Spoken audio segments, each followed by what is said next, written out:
Well, hello everybody. Welcome to Rob's Nerdy Knives. Hello y'all on YouTube. How y'all doing tonight? I see we got a bunch of folks here already. That's awesome. Well, welcome. Ground Fog, welcome. Mind of Milton, welcome. Broke Ass Knives, welcome. Ginger Fisher 75, welcome. Just Nate, welcome. Appreciate you. Tyler Williams, welcome. Appreciate you. And Homer Feltus, welcome. Nuga Knives, what's up? What's up, everybody? How are you guys doing tonight? Everything, the audio pretty good? I'm assuming I see, it looks like the signal is coming through well. I don't see any issues with it, so I think we are in good shape so far. How's everybody's week been? Anything exciting going on this week? Loud and clear. Sometimes my wife thinks I'm too loud and too clear. Probably say too much. But, you know, I think everybody has a spouse that probably, or a friend or somebody that thinks that, I'm sure. Jason Rogers, welcome. Appreciate you being here tonight. So it's Rob's Nerdy Knives. We're just doing a live stream. We're going to be talking knives and a few things. You know, I had a couple of topics and things I thought would be fun to go through. But before we begin that, how's everybody week been? What have you guys been up to? Like big knife news for you guys. Anything exciting going on this week? I have a few things I would love to cover here, but I'll ask you guys first. New baby, drink water, congratulations. Wow, was it a boy or girl? Congratulations to Drink Water on a new baby. That's awesome. I assume that's your first one, maybe? Packing for vacation, Tyler. Where are you all going?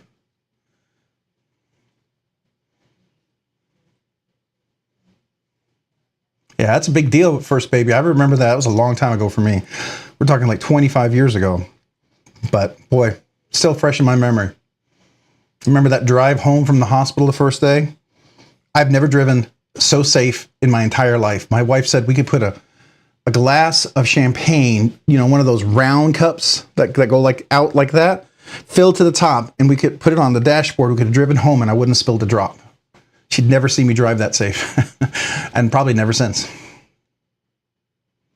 On the 21st. Wow. Your other is 22. Okay, so I have a 25 and two 16-year-olds. And well, 24 and 16-year-olds. They're going to be 25 and they're going to be 17. So that's big difference there. But for 22 years, you beat me. You win. You win for sure. North Georgia. That's cool. Any cool plans? Are you going out camping into the woods? Are you just going to be maybe going on a lake or something? I mean, I don't want to, if you don't want to share, I'm just kind of curious. It sounds like fun. That's why. I know we were thinking of going up to, is it Tennessee? It's near where Smoky Mountain Knife Works is. We were actually going to go to a Bigfoot conference, and it was just fun. We just thought it'd be hilarious to go. And it'd give us a reason to get a cabin and go in the woods. It just didn't work out, unfortunately. Somebody got sick, so we couldn't make it. Ginger Fisher, welcome this evening. Appreciate it. Colby, welcome. Appreciate you being here this evening. We are celebrating Drink Water. He had a brand new baby boy on the 21st. That's awesome. That's a big deal. Gatlinburg. Oh, yeah. That would be cool. Yeah, the Bigfoot conference. It seemed interesting because and you know what? It's right near Smoky Mountain Knife Works. And I thought, I mean, come on. That's like the perfect excuse to go there, right? Yeah, it's a big deal. That is cool.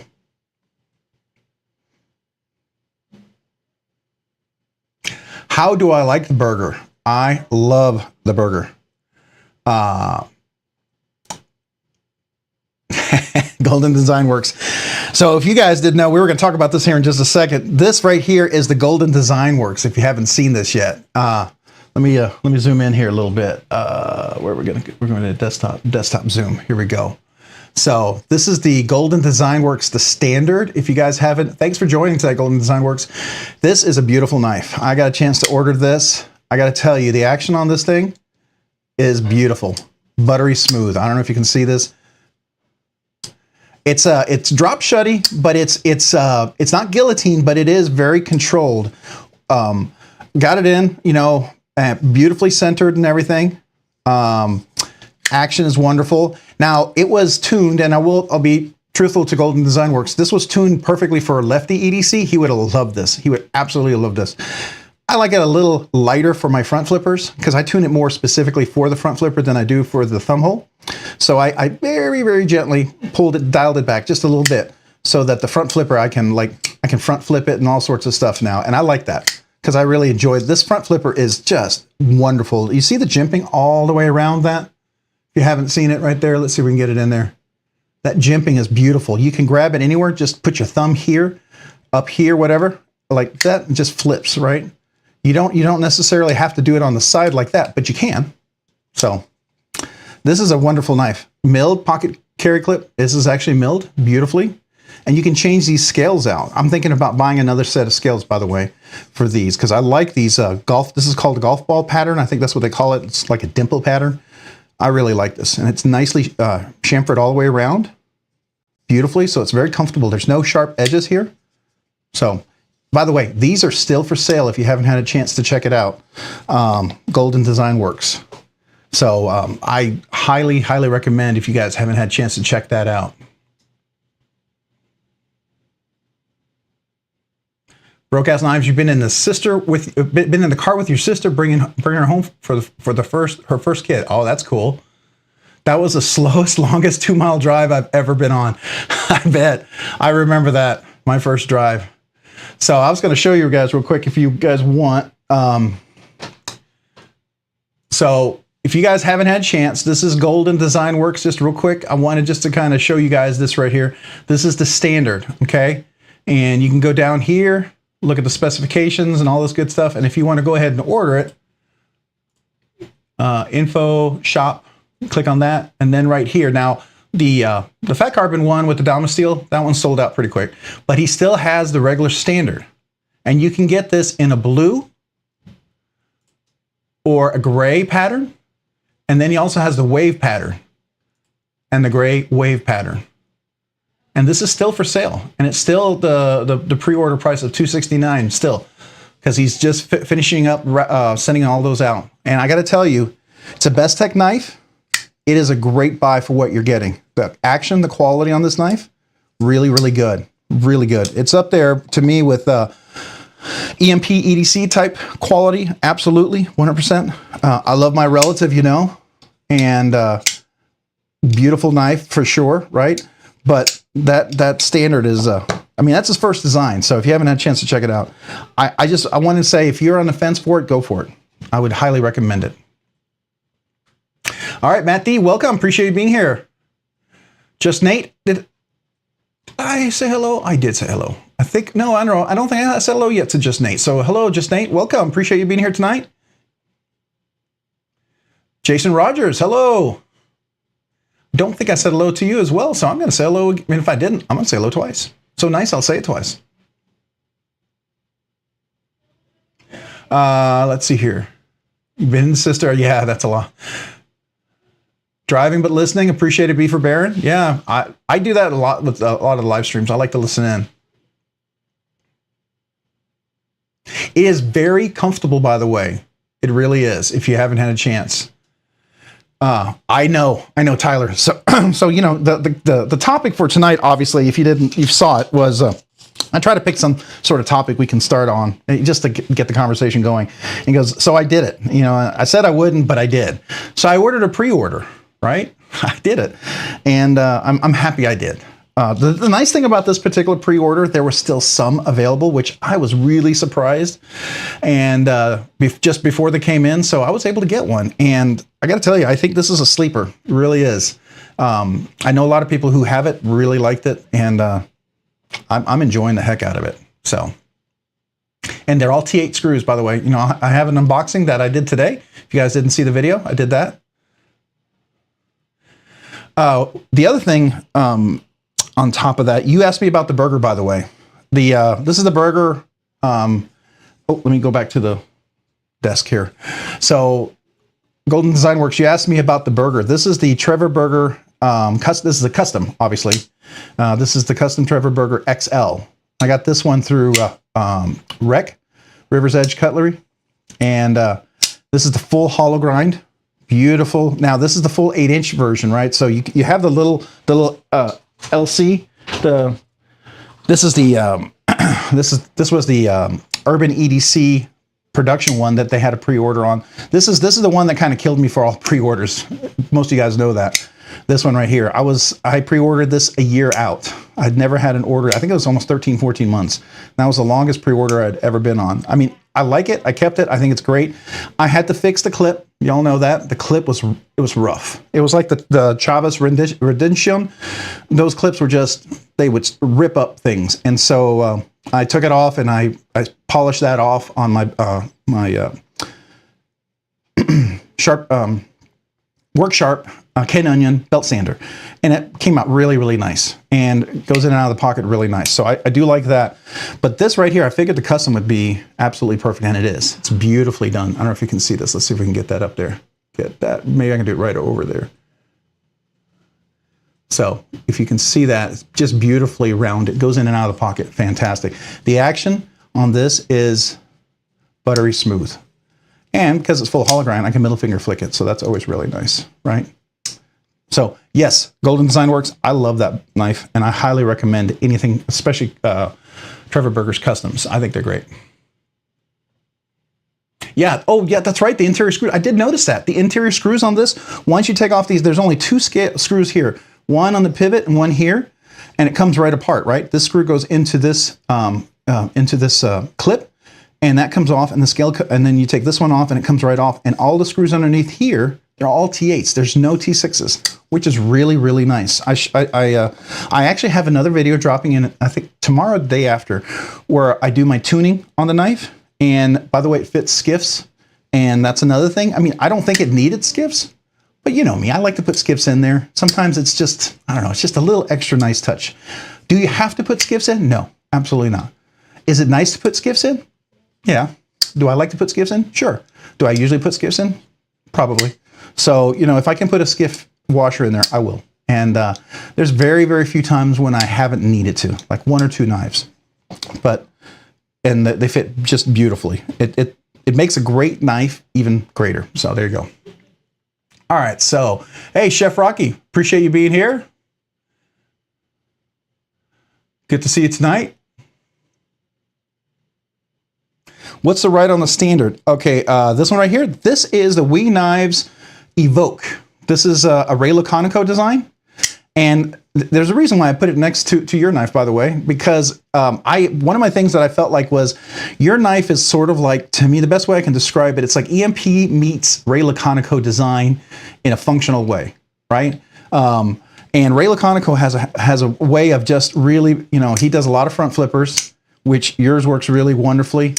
And you know, this one in particular has thumb studs, but sometimes they, you know, he does the thumb hole.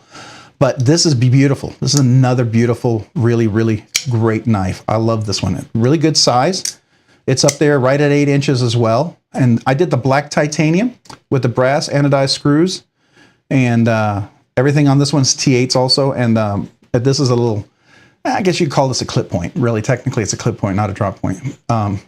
It's flat grind as well with a big beefy swedge.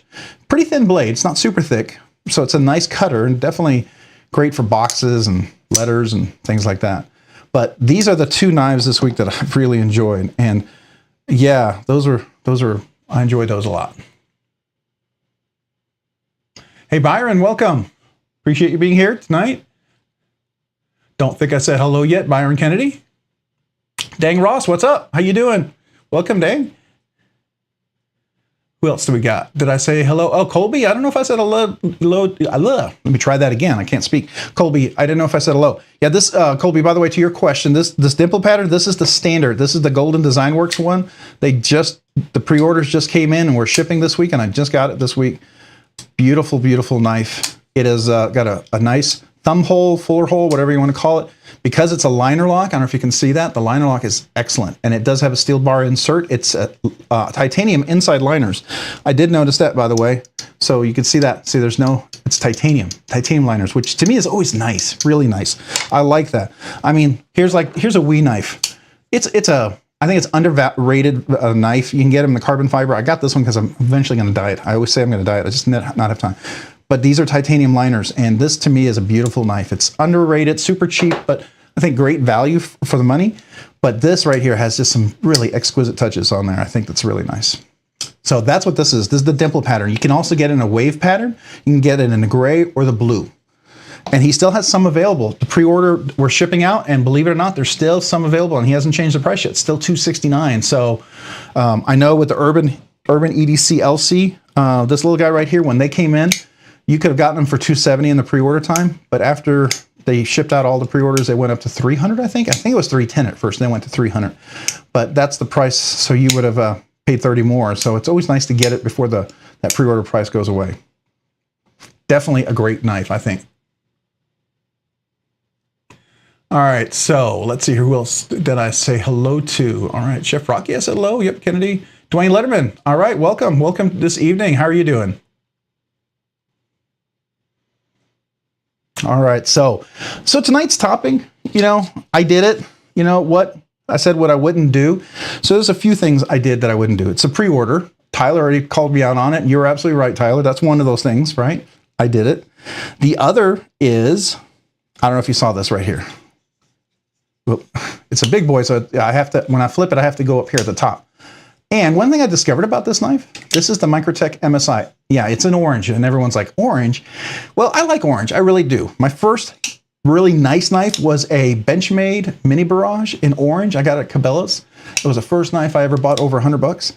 And so this is reminiscent of that. But the other thing is, this is G10. It's not the plastic FRN or whatever stuff, or molded or whatever they call it, injected. So I can dye this completely black if I want to, which I'm thinking about doing. But I do like the orange. I'm still in the air about that. I mean, up in the air about that. But I know I can dye it black if I wanted to, right? So that's the benefit of that. But this is the ram lock. And one thing I noticed, I always wonder, why are there this and why is it up here? I don't know if you see that. There's this thing. Can you use that? And well, you really can't. And I thought, well, what's the point of all of that? Well, I finally discovered it. I was doing everything like I was doing like a Benchmade axis lock, but because of the way it's really set in here really, really well, when I flip it up, one hand, one thumb, I can work this just like a Microtech Auto, right? You can work it like that. And then guess what? On the left side, you see this? I can work it again, one thumb. I don't have to have two fingers on there. I can just one thumb it, which I thought was really cool, really cool.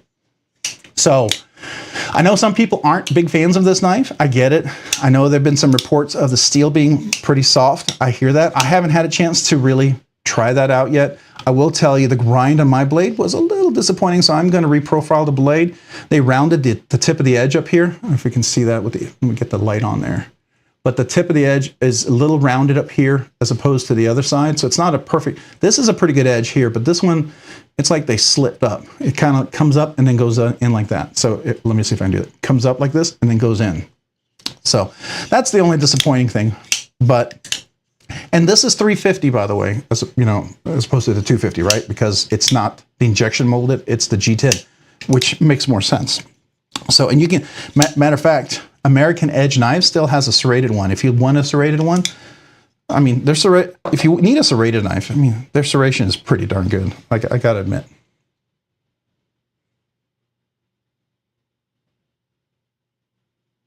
Oh, I want to buy a new knife, but you're trying to be good since Blade Show. I bet Blade Show probably tapped you out. I can see that. That's my big worry about ever going to a Blade Show, is being absolutely tapped out. I could see myself getting in a lot of trouble. Hey, Byron, I appreciate that. Did you get a standard yourself as well? Kind of curious. Anybody here get the standard yet? Or thinking about it, or did get a standard?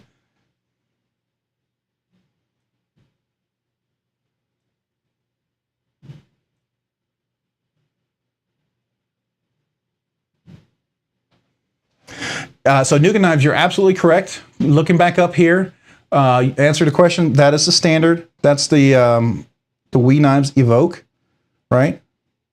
So if you didn't notice, I do like front flippers, right? I have the Custom Burger XL.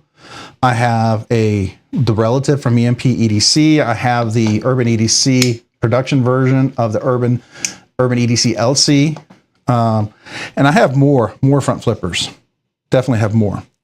One thing that I bet you didn't know that I also learned was that, see if I can find it. I have a couple of knives that you can front flip that people didn't know you could front flip. And so if I ever decide to actually put jimping on here, it would make it even easier, but you can front flip a WE Knives Big Banter. So if anybody hasn't done that, if you just got to have a little traction, especially when the black PVD coating, makes it a lot easier to front flip that one. But you can absolutely front flip it. So I like front flipping knives. That was like a bonus one.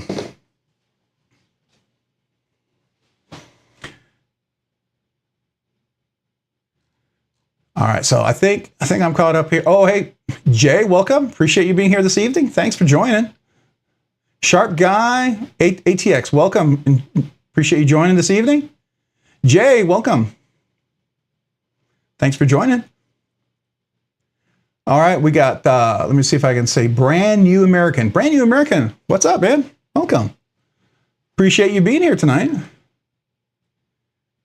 Do I have a Shaman? And yes, I can front flip it. I do have a Shaman. That was one of the first ones. That was one of those bonus flips. So, you know, a lot of people who have Shamans don't realize this. Right up here, there's enough jimping. It's pretty easy to front flip. You just got to get right up there and get the flip, you know. Works pretty nicely as well. So, yeah, it's very easy to front flip that Shaman as well.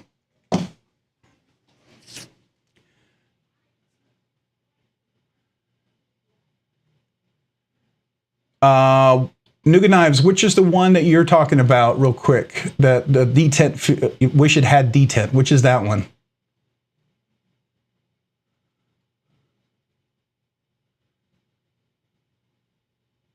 Okay, so I was showing earlier, and let me go ahead and go back to it real quick.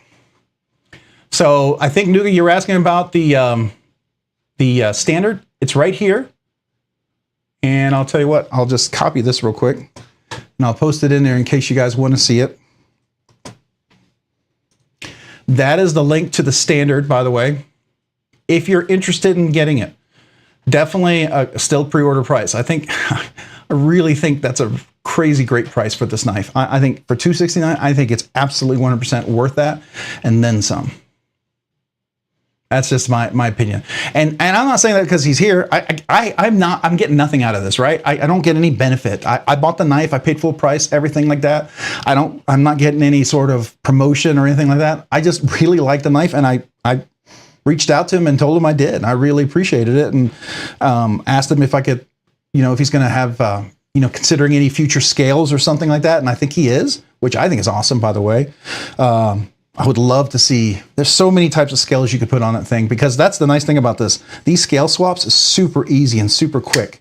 It's kind of like it's sort of like in between a TRM and a lander, right? The TRM in some way is, you know, it's phosphor bronze based. So for some people, it's also been around for a while, but some people would like to have the cage ceramic ball bearings, and this one definitely has that, which to me makes it really nice. So there you go. Hey, HDBF Brighter 32. I'm not sure if I'm saying that right, but welcome. Appreciate you being here tonight.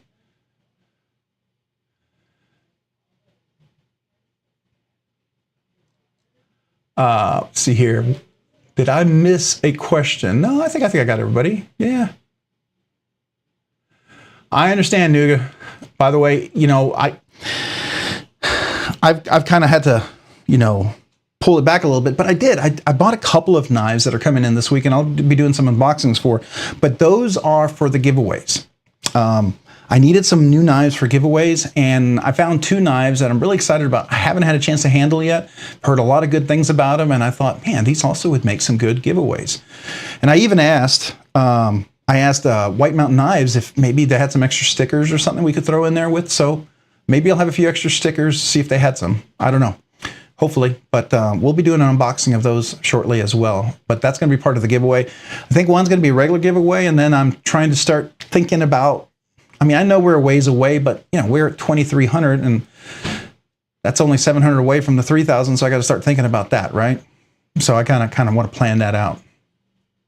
it's a ways off. But I would like to have something nice. I think that's a big deal. So.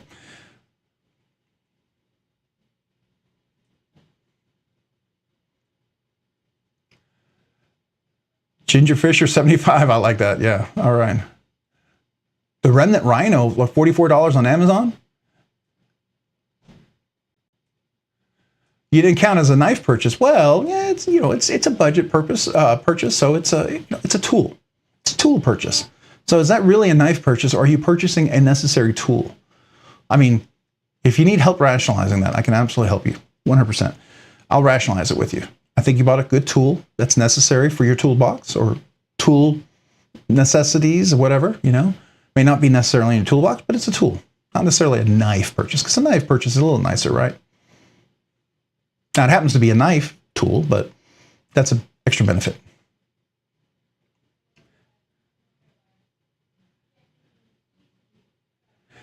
So I did that.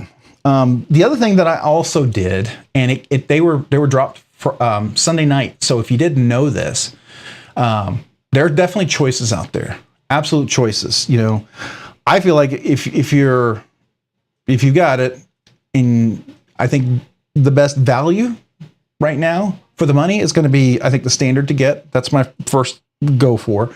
But there's also another one that dropped that if you didn't know. Combat Beads dropped their, the Griffin Company, they dropped their Scout F3, and there's still a few left. A lot of them are out of stock, but there's still a few left.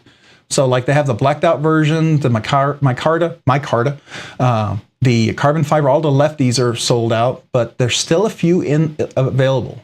So if you like this one, this is a really good knife. Now it's a 3-inch blade, about a 7.5, I want to say 7.3 inch blade knife. Let's see here. This is the one that I actually ordered. And they do take sezzle, which can be good or bad, right? Get us in trouble. It's 7.25, 7.25 inch knife, 4.25 inch handle, which is nice, so you can get good full grip. 3-inch blade. So some people may not be a big fan of the shorter blade. It chokes up really nicely, small finger choil, but this works really nicely. All the reviews that I saw were really very positive. So that's another one. It's a little more expensive, right? So if you have extra, you can get both. Could do both. But if, I just want to show you some other options out there. There's so many good knives out there, right? So that's the other one.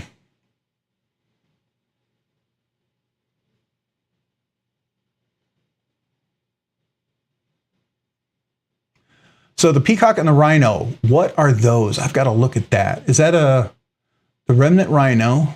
Okay, so let me look that up. It's called a Rhino knife.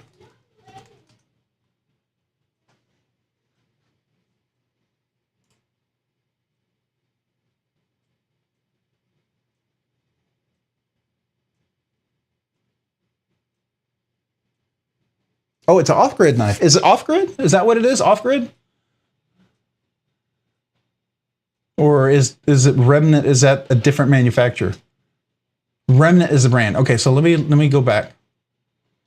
So let's do that in front there.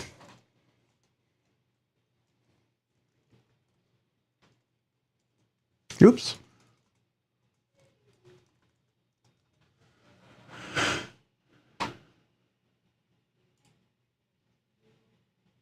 Okay, here we are. All right. Oh, is it the button lock? All right. It's a flipper, thumb stud opener, 3.25 inch, 14C28. Good budget steel, absolutely. Micarta handle, nice. Oh, let's see, what are the measurements on there? Do they give you the dimensions on there? Nope, it's got to be on here somewhere. Folding 4.17 inch. Oh, here we go, right here. So it's 7.325. Okay, so it's about the same size as the Scout F3. A little longer blade on this one for sure. Just a hair shorter on the handle length, but still a pretty good size. I like the handle. You can definitely choke up. I like that little part where you can choke up right there. So that's nice. You can choke up right up here. That's really cool. Got a little place for a finger to give you a secure grip so you're not going to slide forward. I like that. It is a button lock. Now, I like button locks. Button locks to me are great EDCs. I would never use a hard use button lock just because of the plunge lock design, right? But I still think it can be very robust and work really, really well.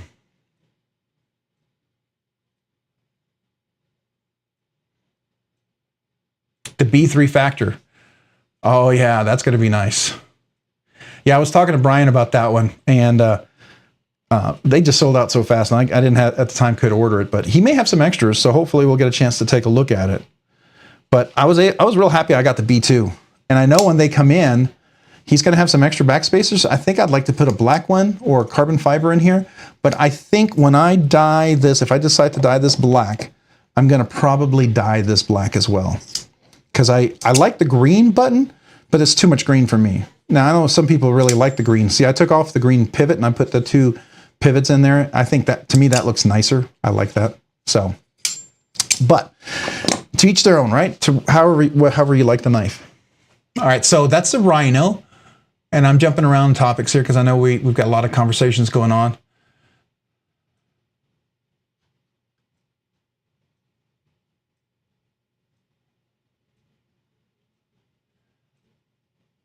Oh, it's only out on the closed position. Okay.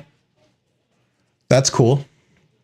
Yeah, I mean, that kind of reminds me, I don't know if you saw this right here. This is a loaner knife, right? Oh, let me put back to the video. So I have another loaner knife that I did an unboxing for. White Mountain Knives allowed me to check this knife out. This is the Damn Designs Mad Tonto, which is a really cool knife. It's flipper.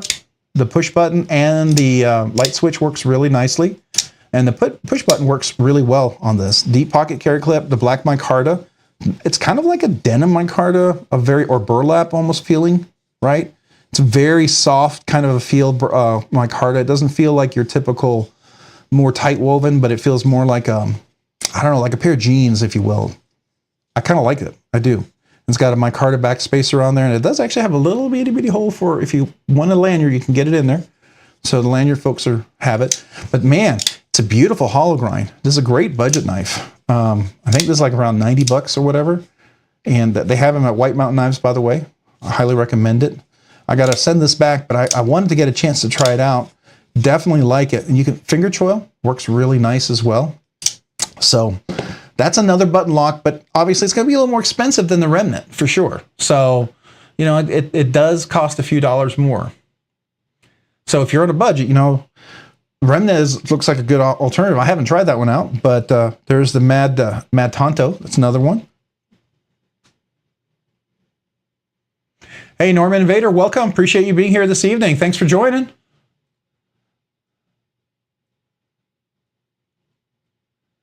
I definitely...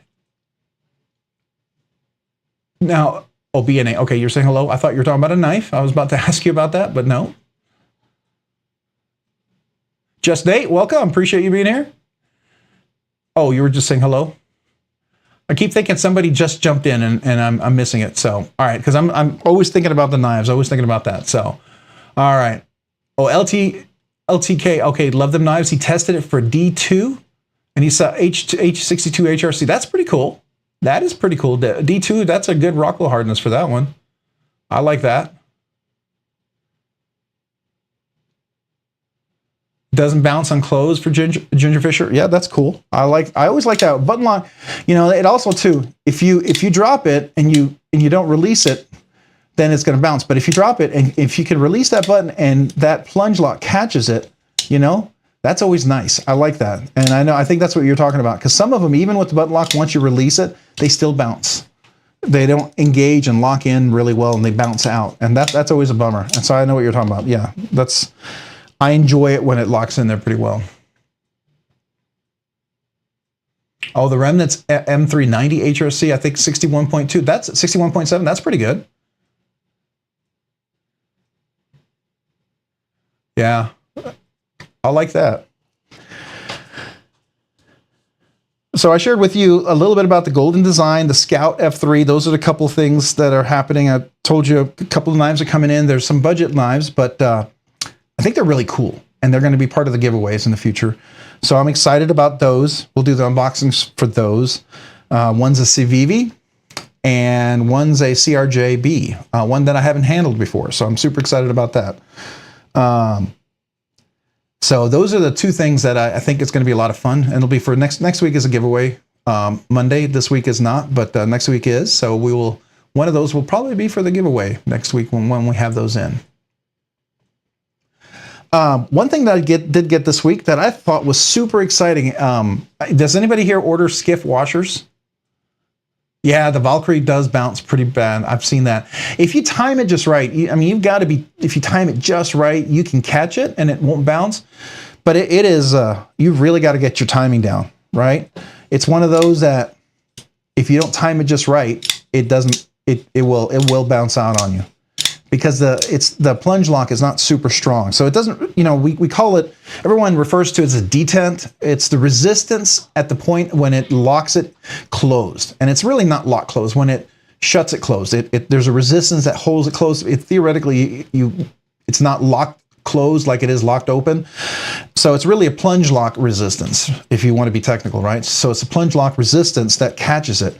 And some of them, the plunge lock is just not strong enough to stop the blade from bouncing out. And so it's always nice when a plunge lock works well.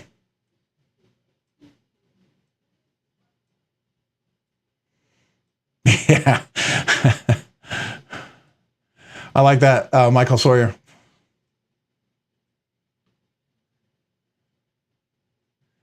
Yeah, so now, only thing about Michael Sawyer, one thing I will tell you about spine whacking button locks, be careful. And let me tell you, if you see some of my videos, you'll know why. I actually have a scar on my knuckle right here. I spine whack a button lock that I ended up returning.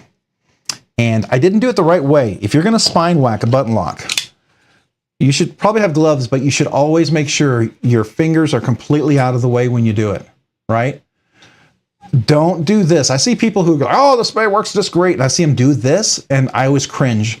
Because I did this and it cut so deep. I should have gotten stitches. It went into my knuckle, and my knuckle is a little swollen, and it's not ever going to go away because I think I cut into my cartilage.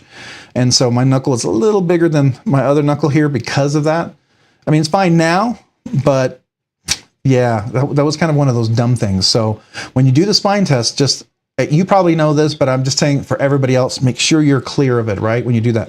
But the other thing I do believe, if everyone who knows the physics of a button lock, it's one of the reasons why I think Kevin and Colin, they don't want to do for Devo knives, they don't want to do button locks directly themselves. They are doing it like they're doing one through Kaiser, is because the thing about the physics with button locks, you have a spring. If the spring is not strong enough, and if there's not enough resistance to engage the tang of the blade or wherever it engages on that plunge lock, once you start tapping, the vibration from the tap can be enough where the plunge with the spring and you're hitting it, if the vibration is just enough.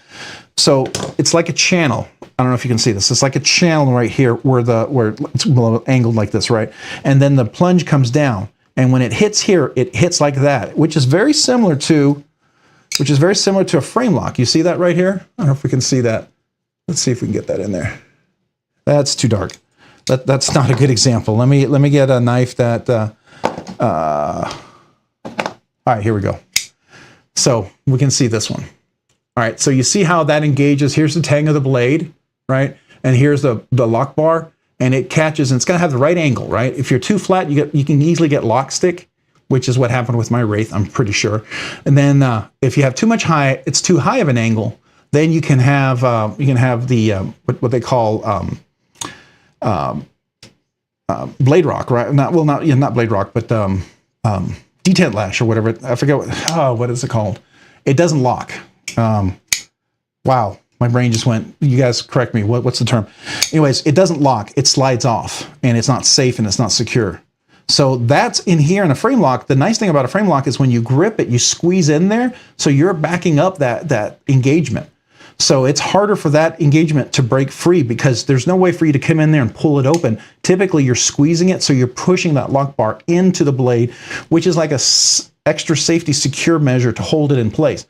Doesn't mean it's perfect, right? There could be crazy circumstances for failure still, based on physics, engineering, failure in metal fatigue, all sorts of things, right? But that's a much safer engagement than a plunge lock, because a plunge lock is based on a spring, and the spring here pushes in, and that, you pushes in, it'll go out, and then when it's locked, it's locked. But the problem is, if it's locked and you're over here, you can still push that spring and disengage it, and when it comes in here, right, anything that shakes it at some point, if you hit it just right and there's enough vibration, that plunge that locks can slide up with just a perfect vibration at the right angle, and then it can disengage. So there's the whole physics to it. I mean, I'm not an engineer, but we could get an engineer to really get into the details, but I have talked to people about it, so I think it's pretty cool.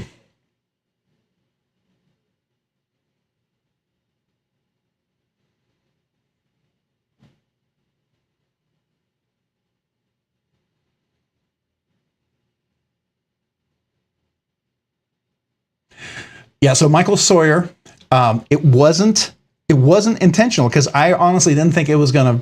I heard about it and I thought, well, I'm just gonna tap it just gently, okay? Just tap it gently. I figured nothing would happen. No, the spring wasn't strong enough, and I actually fixed it by stretching out the string, and it was much better, and it didn't have any failures after that. But because the spring was so weak, it didn't take a whole lot for that spring to disengage. And because I didn't understand exactly how hard it was going to come up, and I just thought I was just tapping it, right? I thought it was going to be no big deal. Oh, no, I was wrong. So I learned from bad mistake, and I hope nobody else does. And so I'm just sharing from my experience to you, something that you think something is perfectly engaged. I mean, I don't know if you watch Metal Complex. Some of you guys may like him, some of you don't. I get it. But he brings out his crazy glove, his knight armor glove, whatever, and he puts it on, and this is metal glove. I think it's hilarious, but it's to the point. Really, you should have some sort of glove or something on there if you're going to hardcore test them, right? If you're one of these people that's really going to whack the crap out of your blade, I would take extra safety precautions. But some of them, a small tap, no big deal, right? But if you have that particular wrong physics and you tap it and it does go and you weren't expecting it, yeah, it can happen. And I felt like an idiot. I did. I felt like an idiot. I was like, I should have known better. It's like I hear stories from Neves Knives. I hear stories from so many people who've handled knives. I think Stas has done it. I think Metal Complex has done it. I know Neves has done it. I know tons of all the other knife reviewers. We've all at some point done a stupid. So that was my stupid, and hopefully that's my worst stupid. I hope it's a lot of times if you like knives, it's not a matter of when if you're going to cut yourself. It's more of when you're going to cut yourself and how badly you're going to cut yourself. Hopefully you're very proactive to make it minimal.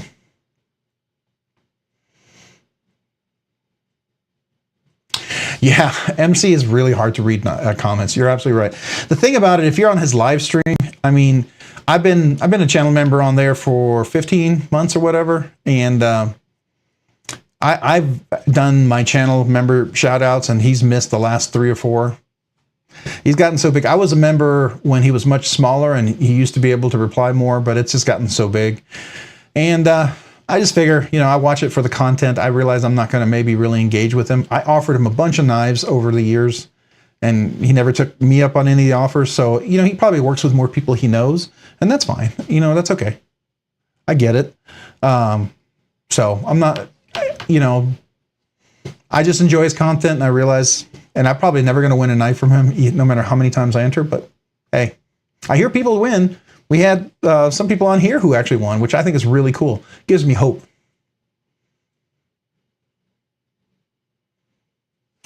All right, so getting over to your question, Matt D, you asked me a question about the lander. All right, yeah, so I don't know if you noticed, I did get the Unlock Composites scales for my Smoky Mountain Knife Works lander. This is the S35 VN blade steel.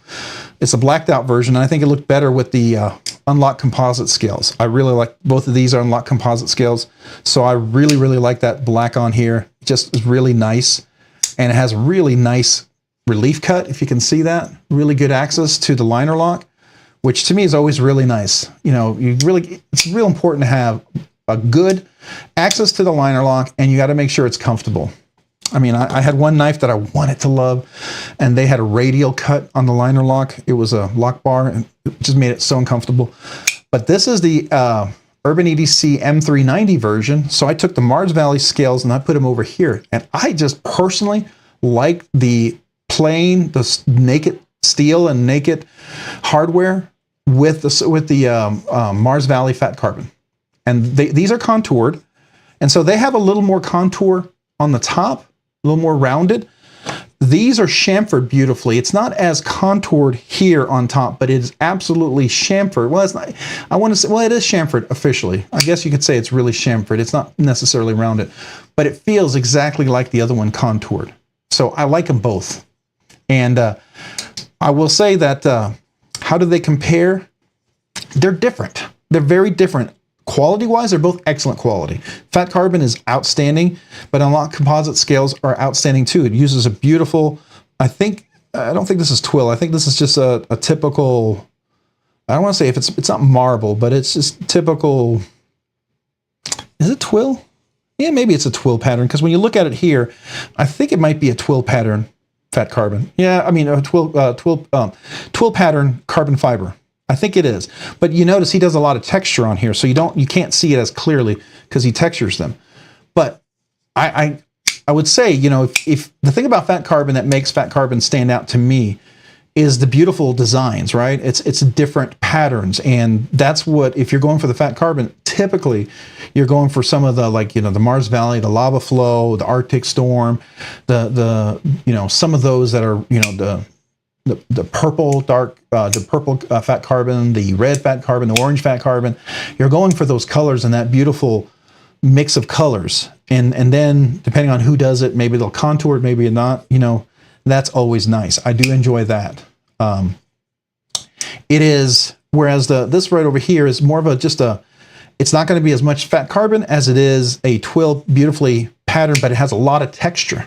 Very specific texture. So this texture is angled so that it goes in and out of the pocket. It's not going to destroy your pocket, but it gives you incredible texture for grip. I'm not going to lose this knife. If you're dealing with oily stuff, if your hands are sweaty, this knife is not going to fall out of my hand. It has much less chance of falling out of my hand, this one, than this one. Now this is more smooth, so this one could slip out of my hand. Fortunately, there's a little relief cut there, so it's going to be a little easier to hold on to. So that's the benefit. This is a nice, I can carry it to church, to work, kind of nice. Still very functional, but this I could do hard use with, right? You know, I could, around the yard, if I'm getting sweaty out in the yard, cutting grass, branches, whatever, cutting fertilizer, mulch, whatever, I can use this with sweaty hands and it's not going to slip out of my hand. I know that. So that to me is what I like about it. I don't know. Did that answer your question, or did I just, you know, confuse it more?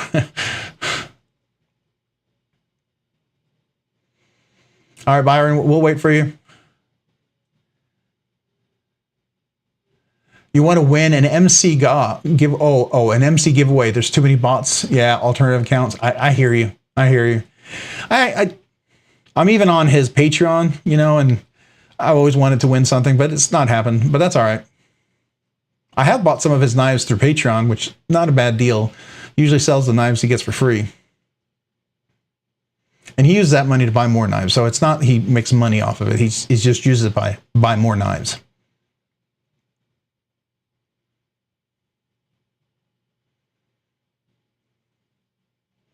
No, Michael, you're absolutely correct. You're not. I totally get you. Everything you said is exactly what I felt when I did it. I literally looked at myself and I thought, Robert, you're an idiot. You know better. And I still think about it and think how stupid it was. So I share that information because you can know and you can still be stupid. It happens to the best of us. And I see it all the time, you know? Yeah, the baby banter. I love this one on my baby banter. It's one of my favorites right here. And if you didn't know, you can even get this one. I happen to have the tweezers, which the other day saved me because I actually had a little metal burr in here and I actually used it to get it out. It was awesome. Actually, I didn't have a chance I didn't have tweezers around, and it did its job really well. Hey, Louie, welcome. Appreciate you being here tonight. El Cap Addict, welcome. I don't think I said hello to you yet, so welcome. Lone Wolf 2873, welcome. Hey, don't worry about it. Appreciate you being here. Enjoying your knife? Congratulations, by the way. Lone Wolf was our winner last week, right? It was you, I believe. And you just got the knife, I think, today. If I'm thinking of the right person. If I'm wrong, forgive me.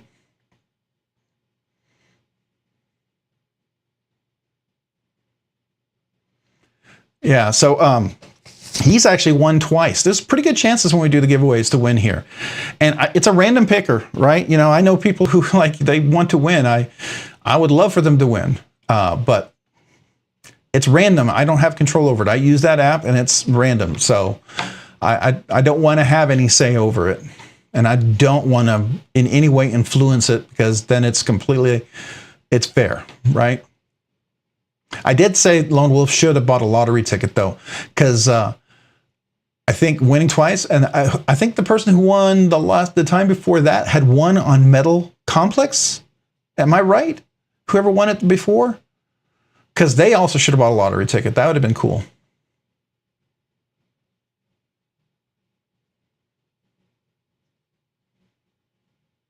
A Little Pony Stout. Yeah, that's a good knife. It really is.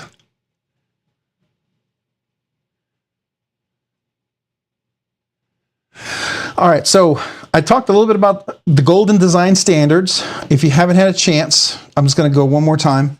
Check this out. For some of you guys, I know we've got a bunch of people that have just joined. This is one of those knives that came in this week. It's a pre-order. It's the thing that I said I did. I did it, but I said I wouldn't do it, but I did. But I did it anyway. I did a pre-order. You know me and pre-orders. I'm not a pre-order guy. I am not. Now, granted, the pre-order was miraculously still available, and I was able to do it. I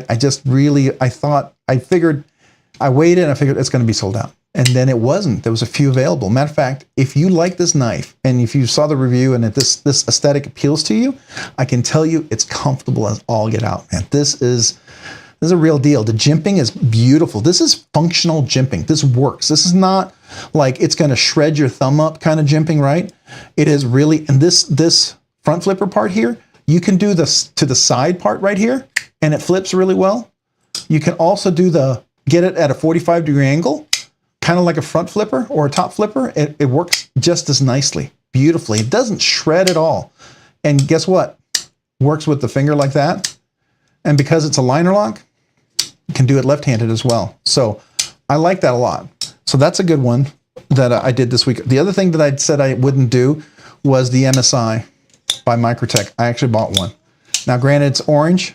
What I said to everybody is I'm probably going to dye it black if I don't keep orange. I do like orange though. That was my first really nice knife. So, and I figured out a cool way to make this work because it's so big. I figured, man, this is kind of awkward to use it, to use that lock, to do two fingers, because I was treating it like a Benchmade. But I understand now why they did this way, because you can flip it with one and look, two hands down here, no hand on this up here, just the thumb only. I'm going to treat it like their OTF, and it works just really nice, just with the thumb. And guess what? I can do it on this side as well, just like that. That's really cool. I think that's why they did that. So you could do one-handed, which you look at this design, this is a lot like their OTFs. It's meant to be a one-finger button kind of deploy or actuate kind of button, actuation. So you can actuate it open, close, right? So I think that's kind of cool. And I think maybe some people may not have known that and may have been very frustrated trying to do the two fingers like they would with a Benchmade. That's kind of cool. The other thing that I did this week that I said I wouldn't do, well, I was reviewing a knife in a pass around, right? We had given the pass around an Apex group I'm part of, and Apex had given us a WE Evoke to try out. It was a blue one, the blue titanium. And as I opened and unboxed it, I almost bought this, and I thought, no, it's part of the pass around. I'll get it. Maybe it's not that good, and I didn't want to try it. And it looked, I don't know. I figured it might not be. As soon as I got it, I was like, oh yeah, I got to get this, and I did. I bought it. So my unboxing and my tuning of this, you'll see both knives in it. My review, right? But this is my personal one. Right, so I sent the blue one onto the next knife reviewer, but this is my personal one. This is so nice, and to me, this front flipper is nice, and it complements my standard right? I like that a lot. I really like that a lot. So that's the things that I said. I did it, but I said I wouldn't do it, but I did. I did the Microtech. I did a pre-order. So there we go. That was my thing. I said I did, I wouldn't do. Brand new American. All right. El Cap Attic. BNA. Oh, brand new American. Okay. That's what BNA is. Brand new American. I got it. I was wondering, everyone's saying BNA, and I couldn't figure out who did that stand for, but now it makes sense. Okay. So, Michael, you got the red blade version with the UC scales, unlock composite scales. It's nearly as good as the little native. Okay. When you say red blade, oh, Matt, man, thank you so much. Wow, I appreciate that. Oh, man, you know what? That's huge. So, you know, we have a tradition, and if you didn't know, Matt, when the channel first got monetized, I didn't have anything to celebrate it with, and so I did the old throat bagpipes, because I remember it from college and drinking beer. And so by the evening was over, I almost had lost my voice, and I decided I still wanted to do it. So this gets you the bagpipes, because that's just special. So.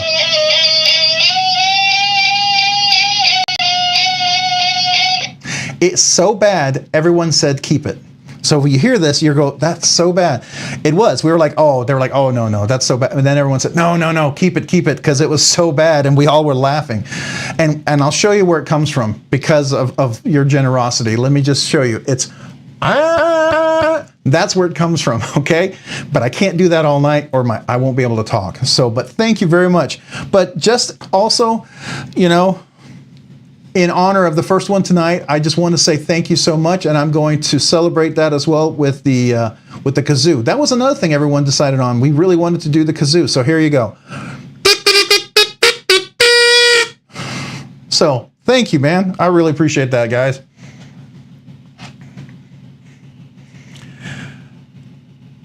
So how do you like the Evoke? Well, you know, I like the Evoke a lot.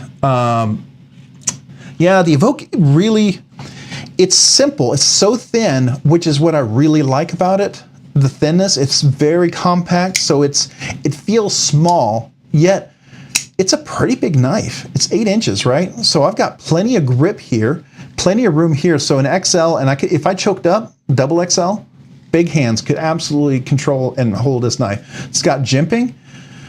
Nice thin blade, so it slices really well. It comes to a really nice thin edge. Yeah, to me, it's one of those very thin, kind of discreet, you know, you could kind of carry in business sort of knife. You know, I have several of these. You know, I would do that with my Urban, with my Standard, with my Evoke, with my Spyderco. Absolutely, my relatives. I have 2 of those. My Shaman. You know, even my little Keens. There's another Ray Laconico design, obviously.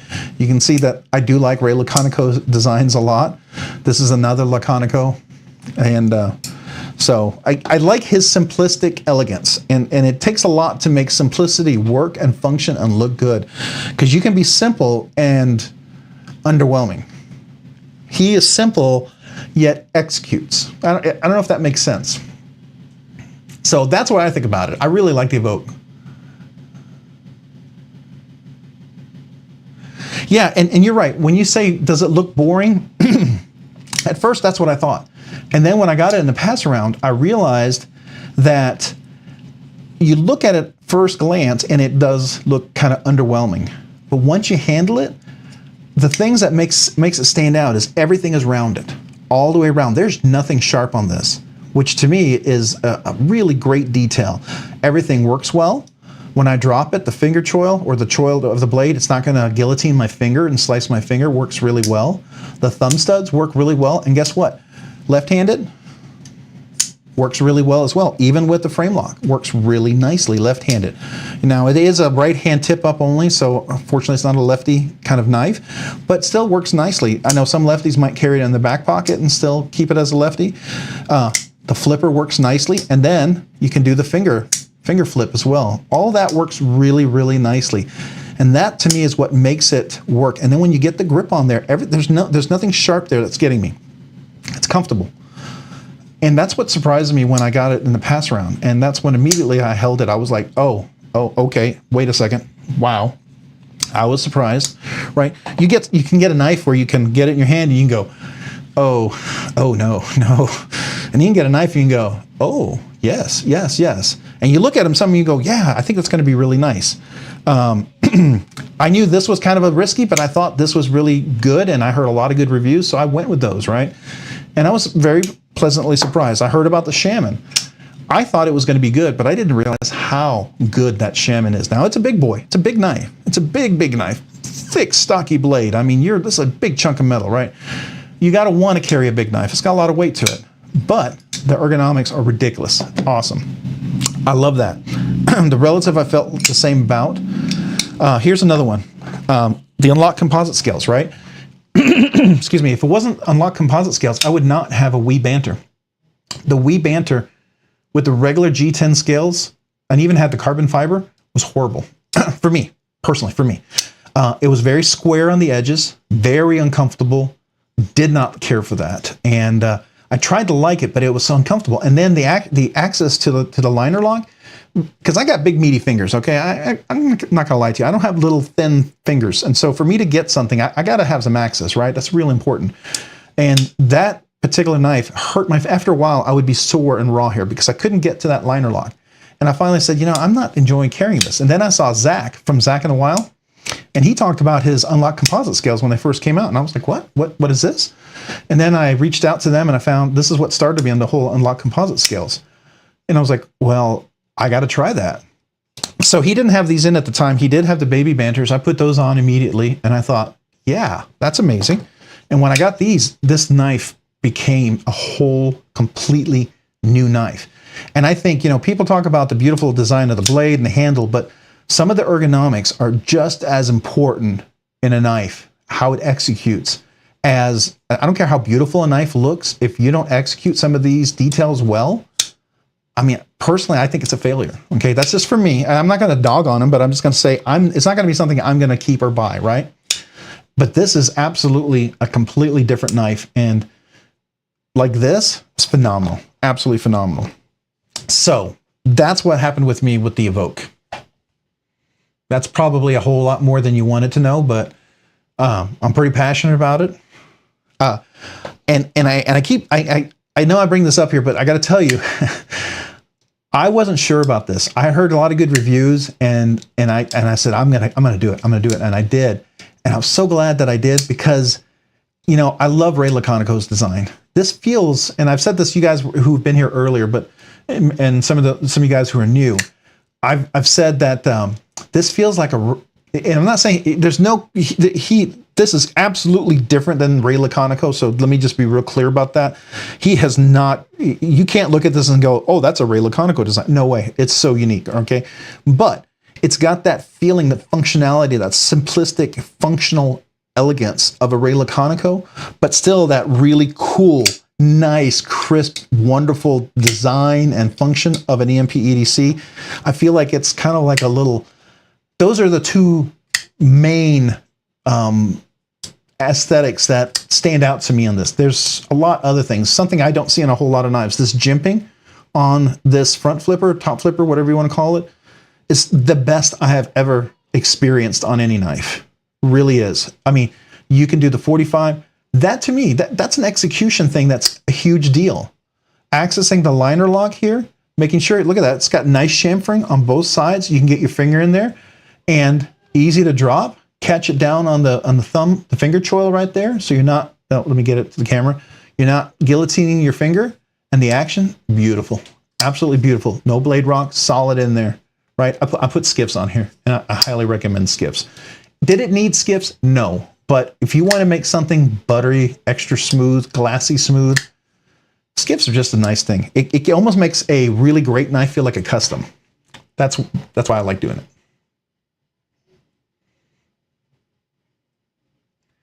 So I know I answered a lot there, probably more than you wanted to hear, but I'm kind of passionate about it. So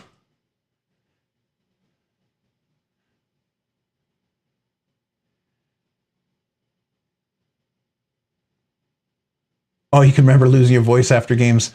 Oh yeah. Oh yeah. I went to. We live in. I'm in Central Texas. I'm in Waco, and I'm a Texas X. I'm a Longhorn, but I went to the Baylor games, and the year that they won the national championship, and I took my sons, and we'd go to the games. And I got to tell you, there was one game. It was against West Virginia. It was a big game, right? And I saw Butler score like ridiculous amounts. I think 13 3-pointers. Anyways, he was just on fire. And I remember at the game, it went into overtime and they tied and everything. And my son and I were so loud, we got up on the monitor like I think 8 or 9 times because we were like the super fans. We were like 3 rows out. We had these great seats, and we were just there screaming just on top of our lungs. And yeah, after that game, by the way, El Cap Addict, I couldn't talk for a while. My wife was like, "You're going to lose your voice if you keep doing that." So yeah. So the Sokok, okay, Sokok, I don't know that one. Let me look that up. That sounds really familiar, but it's not ringing a bell. So let me, if you don't mind, I want to look it up because I think I know what you're talking about. That's a Ray Laconico design, right? Oh, I can't type. Okay, yes, the Civivi one. Yes, that's a Ray Laconico. As soon as you look at that, you can absolutely tell that that is a Ray Laconico design. So I look at that thing, and this right here to me just speaks Ray Laconico. So does it not say the designer? This got to be a Ray Laconico. Is this not a Ray Laconico design? It looks like a Ray Laconico design. Come on, it's got to be Ray Laconico. If it's not, it sure feels like they took the aesthetics. Oh, there it is, Ray Laconico. Why don't they say over here? It does say Ray Laconico, but they always put it over here. But you can see it on the blade right there. Ray Laconico. Yeah, absolutely Ray Laconico design. You can see his aesthetics, and I enjoy them. And for some people, I know that they're simplistic, but not every knife is Ray Laconico, so don't get me wrong. It's like I'm not Ray Laconico only, but I like his style. I like the simplicity because it's very functional. It works. It's what I like to carry and use, and it's very, very fidgety. I enjoy that part. And he usually does a full flat grind. And what I love about the full flat grind, even if it's a flipper only or a thumb stud or front flipper only, you always get an extra deployment. So right here, I can do the middle finger flick. So I don't know if you can see that. So here's the knife, middle finger flick, right? So that's always a nice little extra bonus. Yeah, and I think you would enjoy, check out the Caviso Keen or the Mini Keen. That's a good one. Another one would be the Evoke, obviously. What are some other ones? I think I have some other ones. I got to think about them. Oh, sorry, it's not coming to my mind, but there's definitely some other ones. Hey, Lone Wolf, you enjoying your Sakshi? I like my Sakshi. I've had this one forever, right? So this is one of those oldest knives that I bought. I think it's one of my first Wii knives I ever bought. And I wasn't sure about it. And it was something that was a little less expensive. And I thought, at the time I didn't know if I wanted to spend that much on it. And I bought this one just because I really liked the design of the blade, right? I like that kind of technically I guess it's a drop point, right? Because it does drop, it's not a clip point. But I really liked it, and I like the fact that it had the fuller that you can actually work. It works really nicely. And the flipper that works really nicely, and it had the titanium liners, and the scales are contoured, so it's nice and rounded. It's a beautiful grip. To me, I carry this quite often just because I love the way the works on there. It's an inexpensive knife that I'm not too worried about wherever I carry, if I break it, drop it, or whatever. So that's what I like. But at the same time, I still want to take care of it, obviously, right? Yeah, there are 100% knives that I'd only keep with mods. Knives that have a fatal flaw. Oh, absolutely. Fatal flaw. One example here. Let's look at this one right here. You guys tell me if any of you bought, okay, I already talked about this one, but did anybody you got any there? Let me try that again. Did any of you guys buy the Urban EDC LC? I know several people who bought this, and after they got it, they liked everything about it, but they ended up selling it because the clip was a pocket shredder. They couldn't get it in and out of pocket. And I immediately had the same problem, but I looked at it and I liked it. And I thought, there's got to be something we can do. So I took it apart, and I don't know if you can see that. Let me see if I can get it up here. Let me do that. See if I can get this up here. So you see this right here? Yeah, there we go. You see that pocket clip? I took it apart, the clip off, and I wrapped this in masking tape or tape here, and then I sanded this part right here underneath part right in here, underneath part under here. You see how it's all rounded? You can see where it's rounded. It's not square. Originally on this side, it was square down and it would rip them. And that made the difference. And it wasn't as difficult as I thought it would be. It was a little nerve-wracking. I took my time first time because obviously, you know, I could have blown it and ruined it. But I really wanted to see if I could salvage the knife. Once I did that, it made it amazing. And I thought, okay, that was cool. That worked. I did that. If it wasn't for that, I would have probably not kept my Chavez Redention 229, the kickstop. I like this knife a lot. But there was three major fatal flaws with this one that made me almost not keep it. First one was the corners. And some of you guys can attest to this. These corners are sharp as all get out. I mean, they're so sharp, they're uncomfortable. And it digs right in my hand, right here like that. And after a while, with that corner going in the hand like that constantly, I would get a blister right there, blister. And you know, there's nothing more disappointing in a knife that you want to enjoy and have a blister, right? So I buffed that off, I sanded that off and buffed them off. And it didn't take much. It just made it look like I wore them in. And it really doesn't, you couldn't even tell. You would just think I'd carried it. And that fixed that. I did this corner and this corner, this corner and this corner. And it made it great. These corners are still pretty sharp, but I don't really get access to them. The second thing was the clip. Now, I don't have the skull clip on there. I will probably do the same thing to the skull clip. And the reason why I didn't, because I thought, okay, if I screw this up, I could still sell it with the skull clip because most people want the skull clip and I won't have messed with it. And if I mess this one up, it won't lose as much money, right? But I was able to round that as well. I don't know if you can see that. And man, it goes in and out of the pocket beautifully. Absolutely beautifully. Just really, really nice. And I'm going to do that with the skull clip. I could probably, I don't know if you can almost see the roundedness. You can see, let's see if we can get in here a little bit. Can you, let me see. I don't know if I can get that right angle. Can we see that a little bit? I know that's hard to see.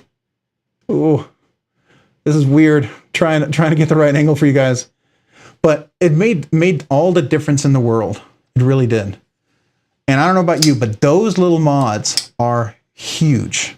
If you can make those mods, I think personally that it can be the difference between something. I totally agree with you. It's the difference between being a fatal flaw where you got to get rid of it and keeping it. So I totally agree with you 100% on that one, Michael. Horns down. Oh, El Cap Addict. Come on now. Everybody always wants to do the horns down or break the horns. You know, my brother, he is a Texas X and he lived in Byron, Texas. If you know that, that's where Texas A&M is. And he discovered that he could not have his Longhorns on his car because in there they would, if it was a plastic sticker, they'd break the horns off. If you had a sticker, this is how bad it was. Guys would come up with a razor blade, cut the horns into your paint, and peel them off. And he, you know, my brother's a CFO, and so he had a very nice car, and that was not cool. So he realized he couldn't, and he lived in a community where he lived next to two of the coaches, the quarterback coach and a wide receiver coach. It was in his neighborhood for Texas A&M. So yeah, he's very familiar with that one. Hey, Cheeto Bandito, welcome. Appreciate you being here this evening.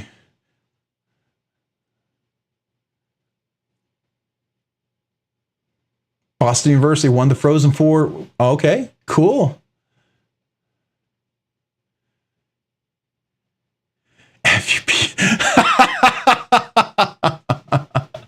Yeah. Well, you know, Baylor is pretty nice, but you know what they like to do? If you miss a shot, you get all night long. Every time someone takes a shot, if you do an air ball, every time someone shoots, the entire crowd goes, air ball, at the top of their lungs. So yeah, it's kind of the same way of doing that without doing that, but they're really doing that.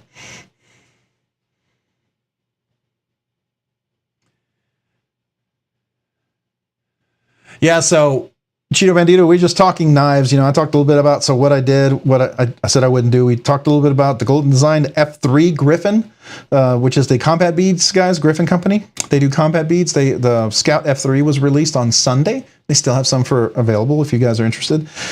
And I was going to talk a little bit about my skiff tools. I got a new tool that I think is really cool. If you guys happen to the Red River Rivalry. Oh yeah, that's awesome, El Cap Addict, and I love it. It's up there.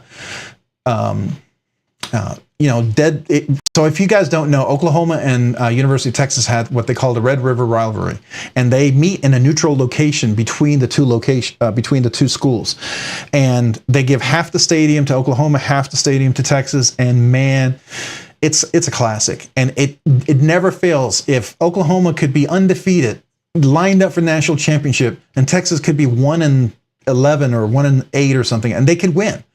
And the year Texas is like undefeated and Oklahoma's struggling and not doing well, maybe 2-8 or 2-6 or whatever, they'll beat Texas, and it destroys their national championship hopes. And it's one of those rivalries that no matter how bad your season is, you gotta play great for that game, and everyone usually does, and it's a lot of fun.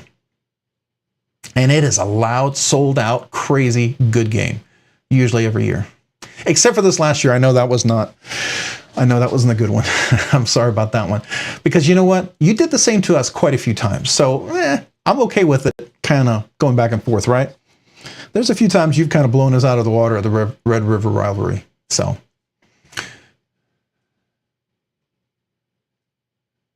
yeah, hey, so the Shark Look, that's another good one, because I've actually had 3 of these Andrew Demko 80-20.5s, right? And the first one I had was the one without the fancy pivot. It was the FRN scales, which kind of sucked.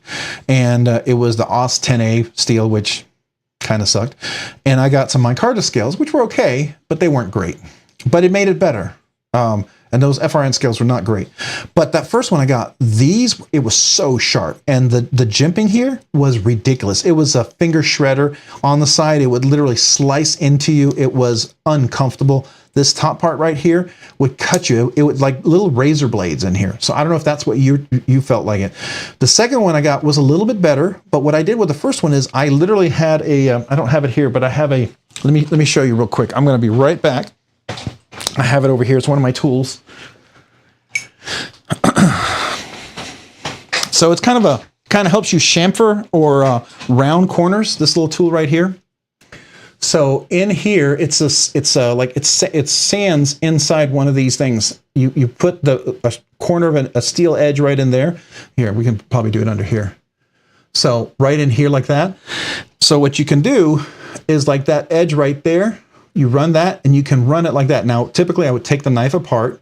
I would take this lock part out, and I would run that on there and then I would roll it around like that to get it kind of round the edge.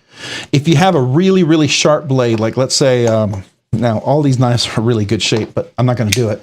But let's say this wasn't rounded nicely, and this was super sharp, like you could do that, and it would scrape your nail off, and it could almost cut you because it was ridiculously sharp. Because sometimes some people do that, right? This tool works great for that. You can kind of round that edge off, and it works just on that edge part. And it's kind of I don't know what you would call it, a chamfering or a rounding kind of sanding tool. And that's what it's done for. It's really, really great. I've used this tool for quite a bit. That helped out my Shark Lock, the second one. This third one, by the way, when I got the S35VN, I think they figured it out. This one has been perfect. I haven't had to do anything to it. It's not hurt my finger. It's not super sharp where it's cutting and ripping me up. This part is really nice. It's worked really well, and the spring tension is really good. It's very comfortable. So I think they finally figured that out, right? So it's gotten better on the S35VN, which is the steel that I really wanted. I wanted the S35VN steel. I needed something a little more rust resistant. The 3V was cool, absolutely cool. But for what I do typically and how I carry, the 3V would have been, I would have to make sure I really got on my way to oil it to prevent it from rusting. So.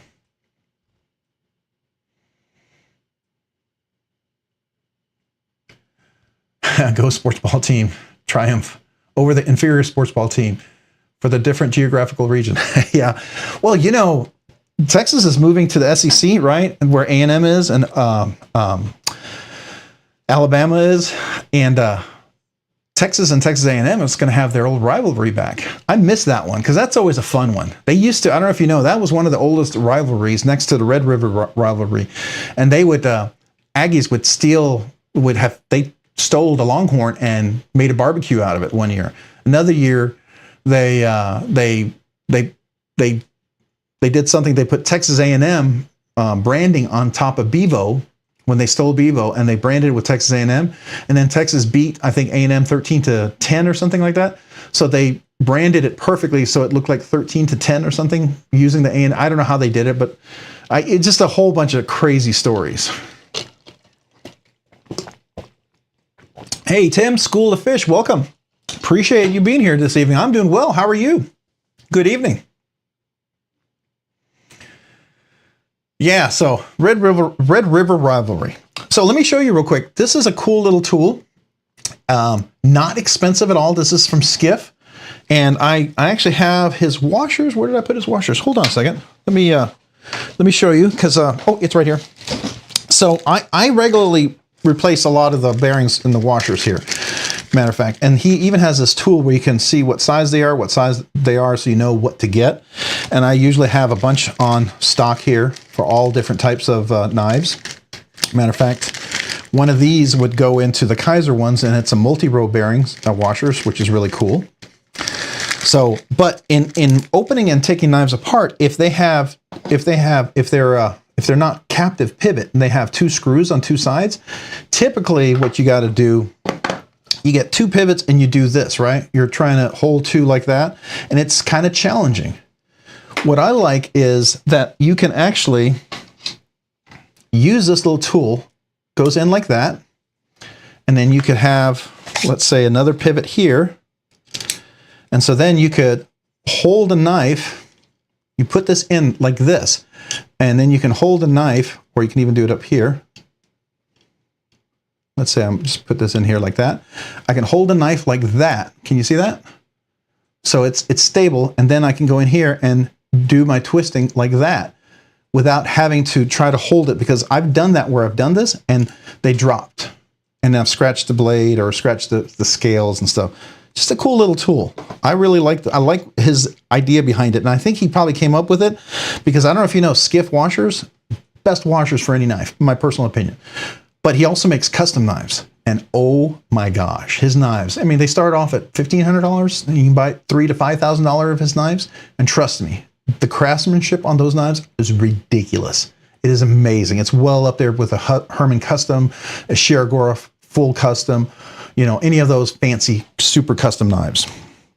So just something to think about if you're interested. I just kind of recommend it, especially if you take your knives apart, you do your own maintenance. It might be nice to have a little tool like this. I thought that was really cool. I was super excited to get that. It's going to make taking things apart and, you know, cleaning knives a little bit easier.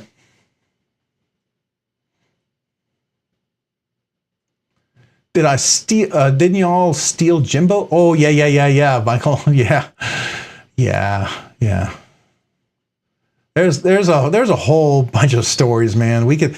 There's good stories and bad stories. It's almost like I don't know if you know, like MIT and Harvard have a rivalry like that too.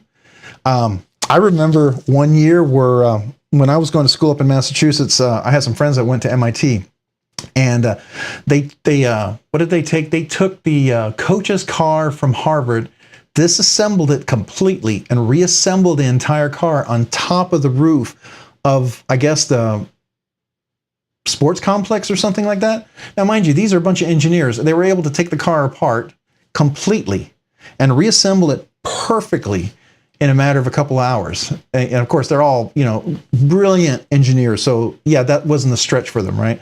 I heard one year they did something inside the stadium where they dug something underneath the ground. This is before it was artificial turf. So, I mean, there's a whole crazy stories out there. Well, I appreciate you being here, Tim. I'm glad you are here. Thank you. I always appreciate everyone being here. It's a fun evening talking about knives. Hey, Trevor Crystal, welcome. Appreciate you being here this evening. Welcome. Yeah, man, we are. Sounds like MA. Yeah, we're talking rivalries. We were talking about the Texas and the Oklahoma rivalry, and then I brought up the Harvard and MIT one. But then we were talking about some tools. We talked about knives. I had a few different topics about. Oh, I don't know if y'all saw my review on the Wraith. I was so excited about that, and I got my money back, so I'm very grateful for that. But boy, that was such a disappointment. And I know somebody else who bought one. They reached out to me, and I haven't had a chance to reply to them yet, but they're starting to have some of the same issues. And that's one of those knives that when you pay that kind of money, you got to execute, right? You got to execute at that price. You can't not execute at that price. I get there at one-offs, but a tang of a blade being almost parallel to the lock bar and having massive lock stick, blade rock, detent lash, not being centered. There was a few other things that I can't remember, but it was the action was ridiculously grindy, and I didn't want to take it apart. I didn't want to do anything with it. I was afraid at that point, at that price, when you see so many things, you're like, that's too much to risk to try to fix, right? And the tang of the blade had a PVD coating on there, which now I get the pony stout, the blacked out pony stout, like the one,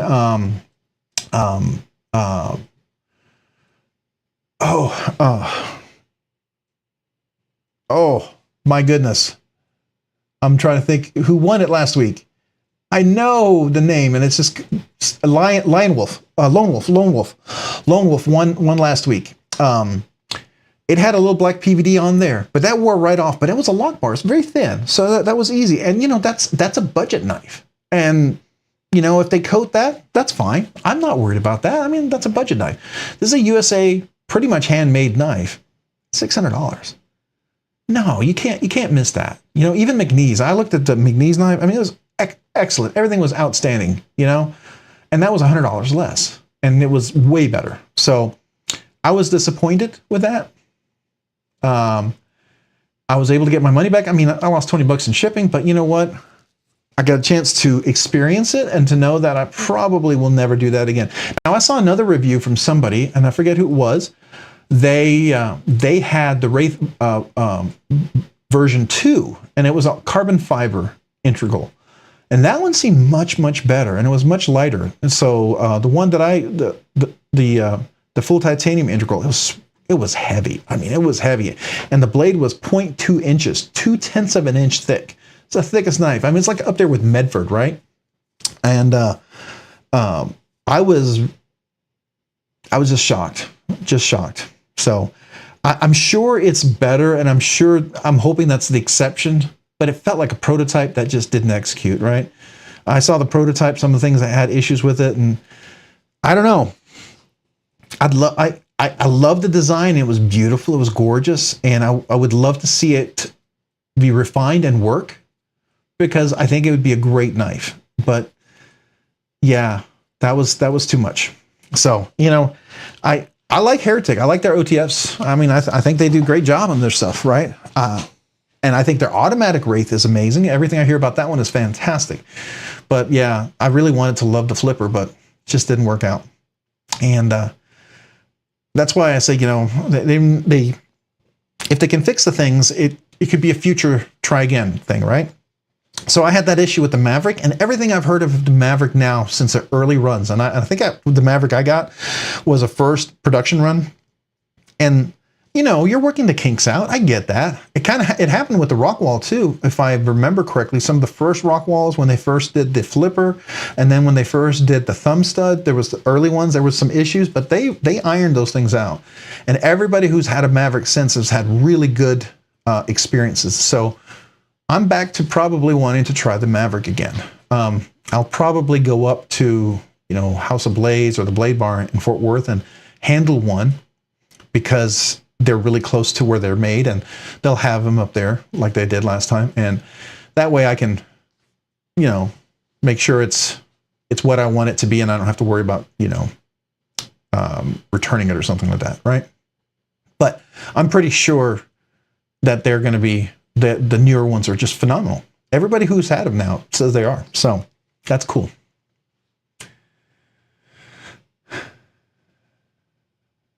Yeah. You know, I get the most of the price was because it was a big chunk of titanium. It was a big chunk of Magna Cut. That I get all of that. It's just, you know, I don't know. It could be better. Yeah, Tim School of Fish. I like those crazy geniuses. We're talking about MIT and the Harvard rivalry and some of the things they did. They were crazy. Some of the things they did to each other. And as you would expect, MIT super intelligent, super uber nerds. Yeah, they did some super uber nerdy stuff.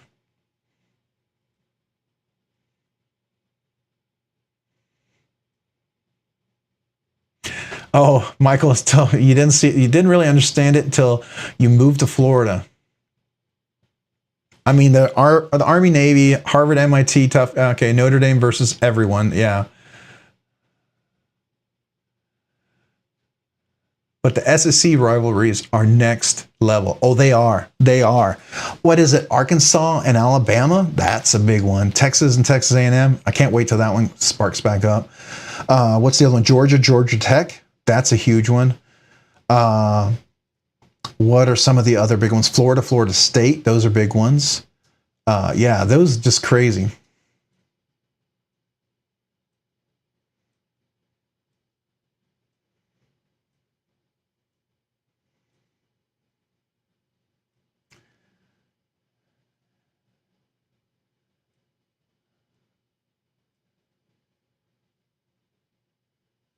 Yeah, it is. It's unfortunate. I mean, here's the thing.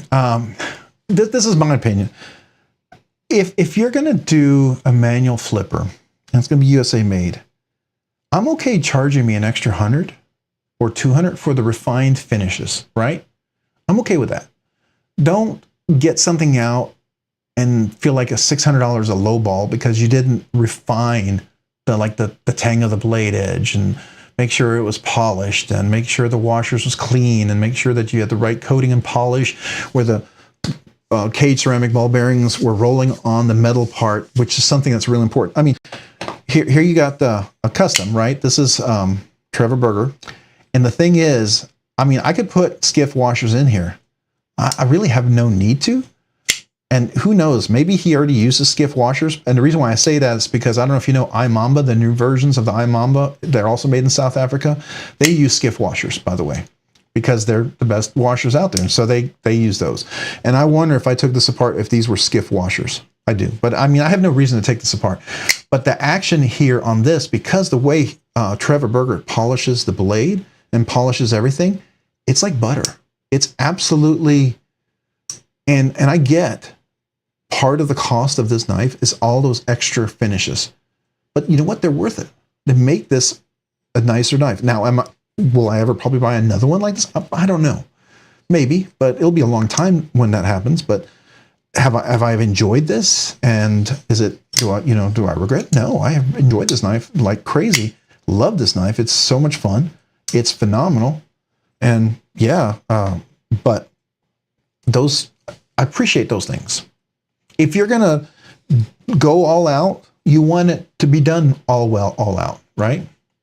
That's kind of my thought.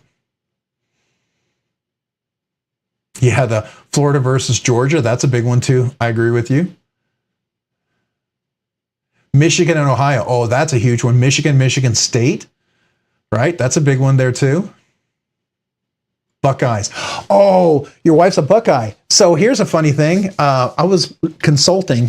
I was a consultant for software, and I was in Georgia, and the manager of the plant was a Buckeye. He was an Ohio Buckeye, and he was going out to the game at the Rose Bowl, and one of the other presidents of one of the divisions lived out in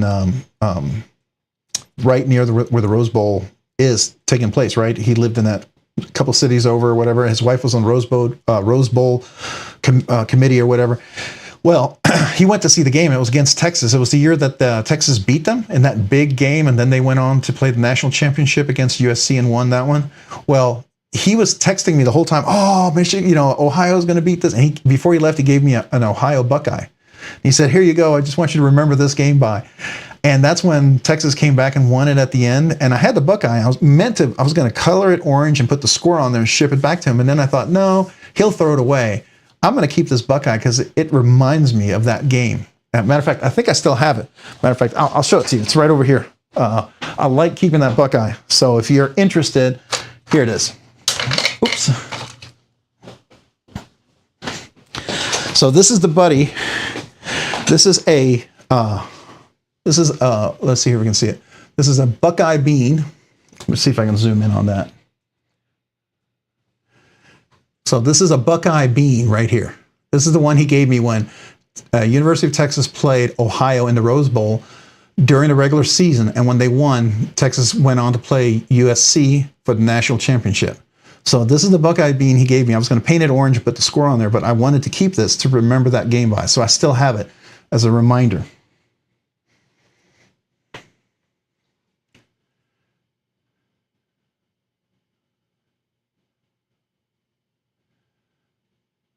Lone Wolf, you're all maize and blue here. Is that the schools?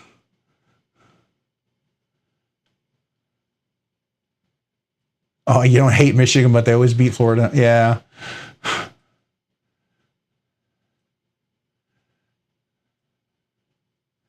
Oh, the Buckeye bean? Well, it was like this. I don't know. It's I don't know what they normally look like, but this is exactly what the bean was. It was flat always on this side and like that. So I'm assuming it was attached here somehow into it. And maybe there's more. I'm assuming that maybe there's two beans together in it, kind of like a pecan or something, right?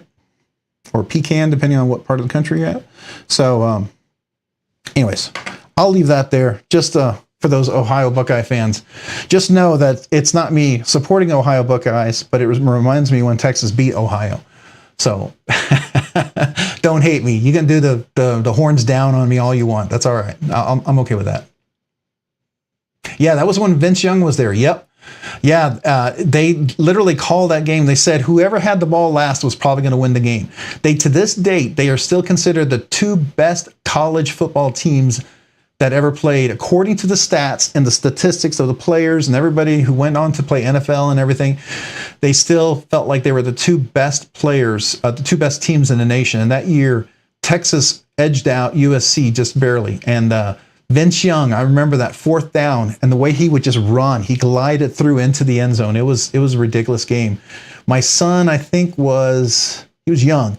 And my wife kept saying, "Don't talk to dad, don't talk to dad." Because I stood in front of that TV and I was like, and I had a chance to buy a scalp ticket to go see that game. It was going to cost me like $900 to buy a scalp ticket, $900. And I would have driven out there and had to sleep in my car and I'd have gone to the game. Part of me wished I had done that because that would have been an experience, right? But man, and then I found out later on that the guy who was the president of the plant, his wife had extra tickets. They would have given me free tickets if I had known that. Killed me. I would have loved to have gone. Syracuse Orange. Yeah, that's another big rivalry, the Orange. I went to high school with a guy who went on to be a wide receiver at Syracuse. I remember him, Scott. He was a big, tall guy, like 6'6" or whatever. I had a chance to recover a fumble in the end zone when I sacked the quarterback. And Scott came over and jumped on top of me. I mean, there was nobody around. He wanted the statistic to help his college scholarship thing, and he knocked the ball out of my hand, trying to steal it out of my hand, and it became a touchback, and the other team got the ball back. But it was like so ridiculous. I'm like, why did you try to steal the ball from me? You could have. I was a lineman. Let a lineman have a touchdown, at least one. I mean, we never get those. It's kind of unfair of him, but that's all right. I get it. Yeah, Syracuse and Duke. Yep.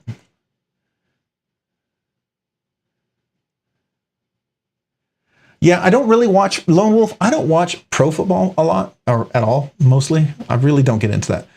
College football, I like to watch my rivalries. I like to watch my teams. But Texas is one of those things that I love Texas, but I hate Texas because the biggest downfall of Texas is Texas. The alumni. The alumni implode Texas. When Texas has a good team, the alumni can destroy Texas, and that's unfortunate. Because they'll come in and if you beat Oklahoma, you're guaranteed at least one more year in your contract. You could go 11-1 and lose 2 years to Oklahoma, and your job is on the line. You could even go 11-1, win the national championship, and you lose to Oklahoma 3 years in a row. Your job's on the line. That's how Texas is. You got to beat Oklahoma. That's a team you must win. If you lose against Oklahoma, you will be fired.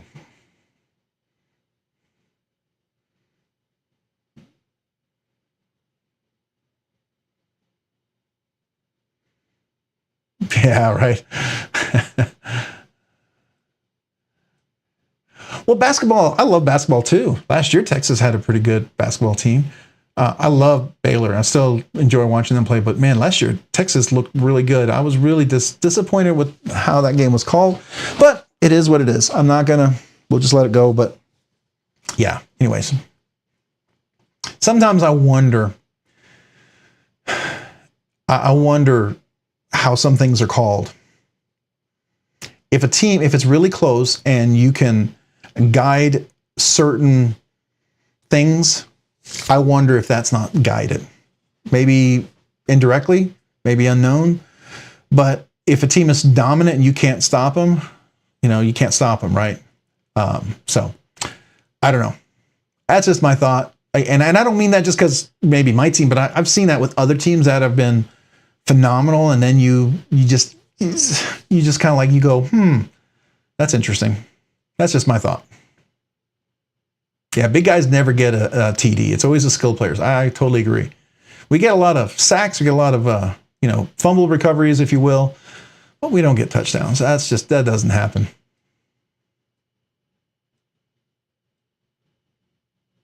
Oh, you were a football coach for 20 years. It's in your blood. I coached my son's soccer teams, and I would do football because I played football for 12 years. Yeah. So in Texas, you start playing, and this is back when Pee Wee, you started playing football in first grade, full contact Pee Wee first grade. Now, I don't think people do that until 6th or 7th grade now. I don't think they do full contact. It's kind of weird, but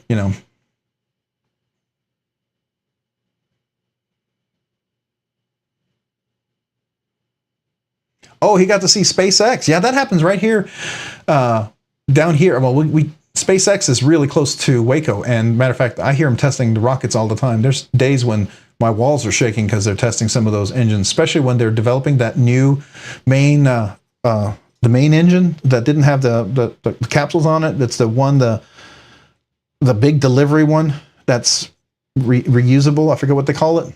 Boy, I don't follow it enough to know, but those are loud. They're just really loud.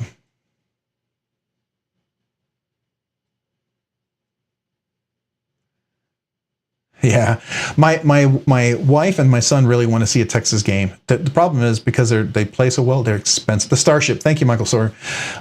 Texas is expensive. Even though they can seat 110,000 people, you could be up in the nosebleed seats. You're still paying $50-$60 a game, depending on who they play.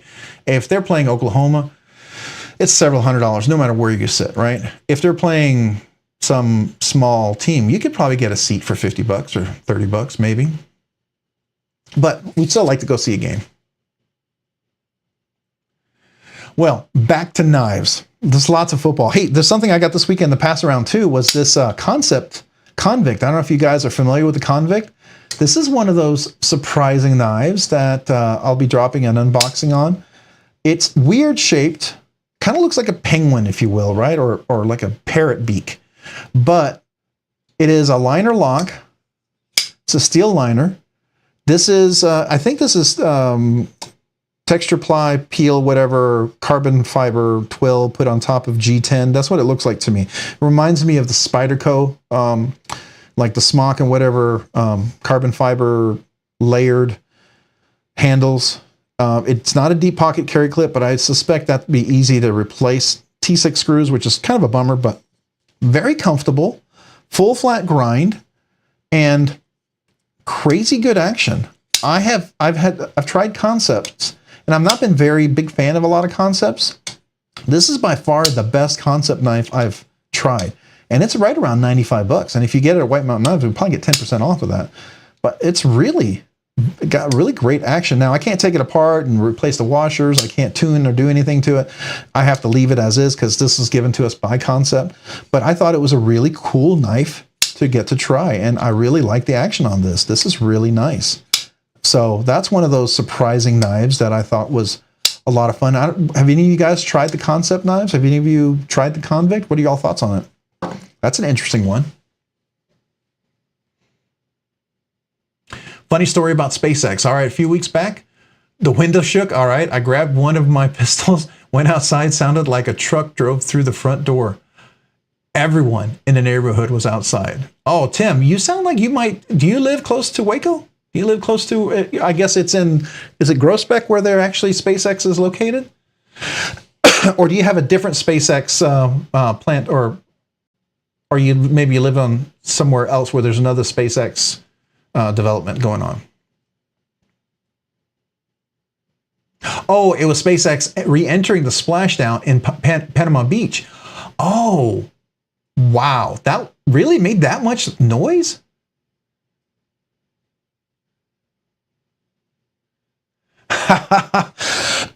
Well, you know, we live in Waco, and I can tell you that that would be very true of the neighborhood that I live in. Very well defended. I can tell you, I know 8 police officers that live in the neighborhood, and they are very pro in that regard as well.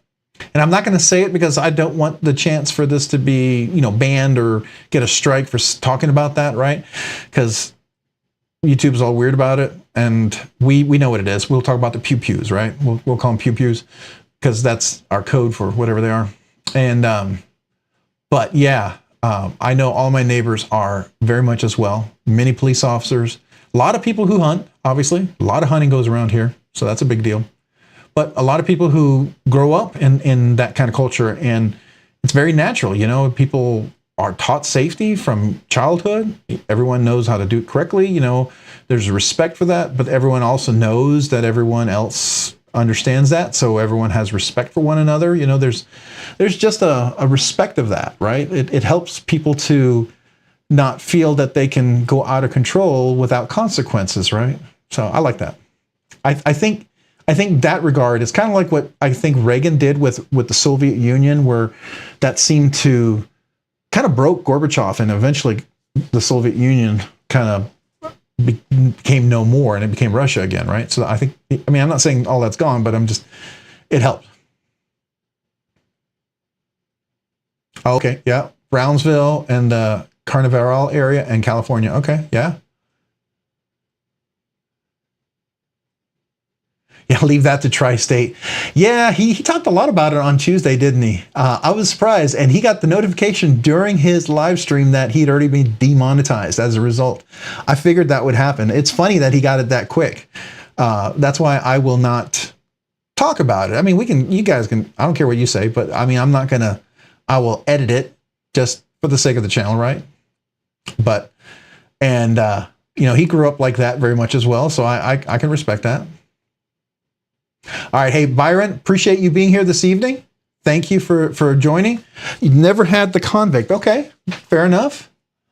But the Main Street, the Dirk Pinkerton, okay, and own a Shikari 4-inch blade. Oh, okay, cool. So are you saying that the Convict is also a Dirk Pinkerton design? I didn't know that. I didn't actually see who designed this. Oh wait.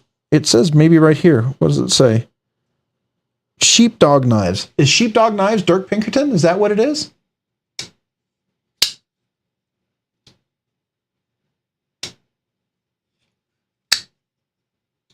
Yeah, tear down the wall. That's right. I remember that. Well, now you got to make me think of Sheepdog Knives. Is that Dirk Pinkerton? I should look that up. Let me look that up. I think, you know, Byron may already be gone, so we will look it up. Let's look at that. Sheepdog Knives. Let's see who that is.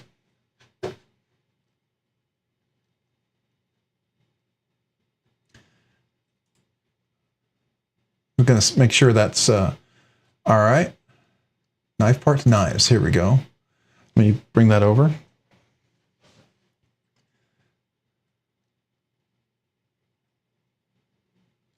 I don't know if this is necessarily the same. That doesn't look the same. Okay.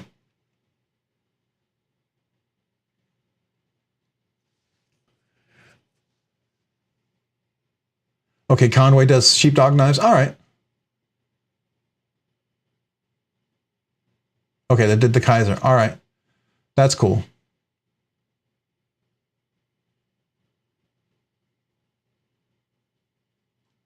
Yeah, see, I didn't know that. I wasn't sure. Okay. That's cool. The other one thing I thought would be interesting to look at is NAF sale. If you guys haven't had a chance to check it out, there is my, I know I say this and it's a shameless self-plug, but I will put it in there anyways if you guys are interested. This is, if you use this link, you don't have to buy anything. If you just click on the link and just go there, it helps the channel. For every click that you do, I get credit toward the channel, and it helps the channel to be able to buy more things, right? So I get a little incentive for every click. And if you happen to do that, just looking around, you don't even have to buy anything, I would appreciate it. But that being said, I know I said I was going to be putting a lot of things on sale up here, but with my wife and everything and all that happening, I haven't had a chance to do that. So I still will be doing that at some point, but I thought it'd be kind of cool. The last time one of you guys was the one that helped me find this right here, the factor right here. See it? The B2 factor. That was on there. So, all right, Louis, let's see here. Did you have a question, Louis? You're waiting? Oh, are you waiting on the sale? Is that what you're waiting on? Yeah, I'm sorry. Well, if you didn't know, Louis, and maybe you didn't know, or maybe you do know, and you're just being patient, waiting on me, but my wife was in the hospital a couple weeks ago, and it was pretty bad. And this last week, she's been recovering, and this week is the first week she's actually gone to work, but it's been hard. Really probably shouldn't have, but she insists on it. She's an office manager, and you can't hold her back. But did you say Arius, Tyler? What are you doing? It's bad decisions. Why? Okay, I'm going to look. I cannot believe you said that. But anyways, let me finish the story with Louis, but you got me all distracted. Yeah, so she was in the hospital. And so I've been trying, getting time, catching up at work. I was really behind at work and really do have a shelf full of knives that I need to post and put up there, right? So it is my goal. I'm definitely going to be doing that. I had a sort of a community post for channel members first, and then for everybody who's a subscriber, and I listed them there. And if I don't know, I think I might have taken it down because I was going to post it on NAVs, and so that may be gone now. But if you saw it, you could have reached out to me if you were interested in any of those. But I am gonna put them on NAV sale. So I understand some people may not be comfortable working directly with someone because you've never done it, and I get that. I respect that, and that's what NAV sale is for. It's a good intermediate, and it really does. It gives you some protection. It gives you some comfort there, and that's cool.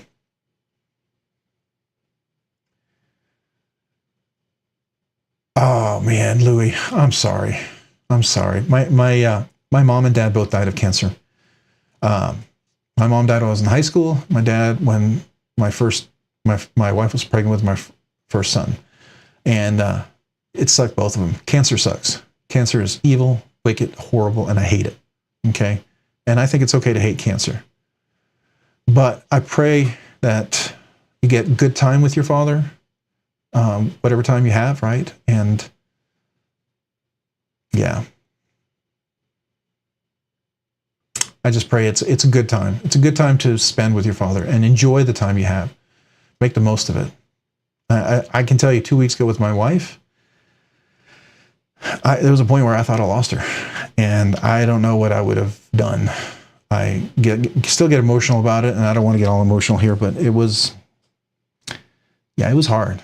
It was not something I wanted to go through, and I didn't want to have to explain that to my kids. So, yeah. So, I'm just grateful she's recovering and better. I really am. And, yeah, I don't tell most people about it because it's, I've been trying to carry everything. And took care of a lot of things while it was going on. So it is what it is. You got to do what you got to do, right? For better, for worse, I'm committed. I'm not going to walk away. So there you go. Tim, School of Fish, just so you know, the Brian Winters did say when he gets the B3s in, he will have a bunch extra that he will put up for sale. Don't know if that means they'll be available for 5 seconds as opposed to 2 seconds, or 5 minutes as opposed to 5 seconds. You know, I don't know. But when it does drop, you know, it seemed like there would be a better chance to get one. I don't know. We'll see. Well, I appreciate that, Michael and Tyler. Yeah, definitely improving. Definitely improving. So I am grateful. I really am. I really am. Louis, you know, you're in our prayers. We'll be praying for your father. I will be. So you're in my thoughts and prayers for sure. All right.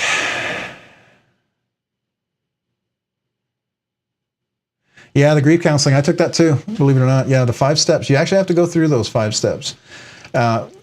It sounds rote, but if you understand what it is, it's important. It's important. So if you guys ever know, grief is a process, right? And everyone needs to go through it, right? The first, typically, I believe, now I have to refresh my memory, and as soon as I say this, I'm probably going to correct myself, but the first thing is denial. Absolutely believe it can't happen. Then it's bargaining. You start to bargain. It's like, well, this can't be right. You know, you start to bargain, like you might start bargaining with God. Well, God, if I do this, will you do that? Then the next thing is anger.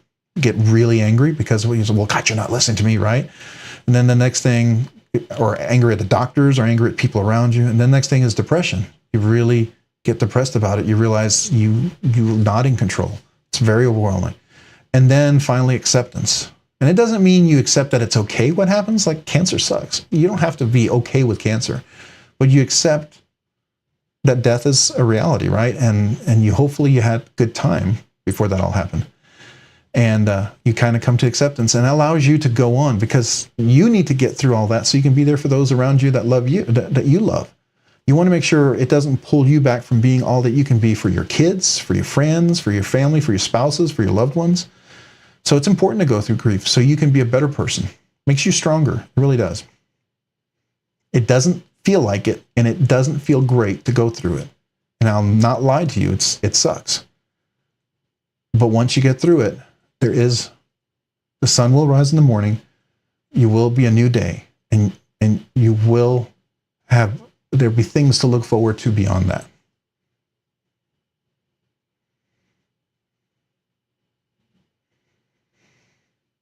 Oh, Ginger Fisher, that's awesome. I am grateful for that.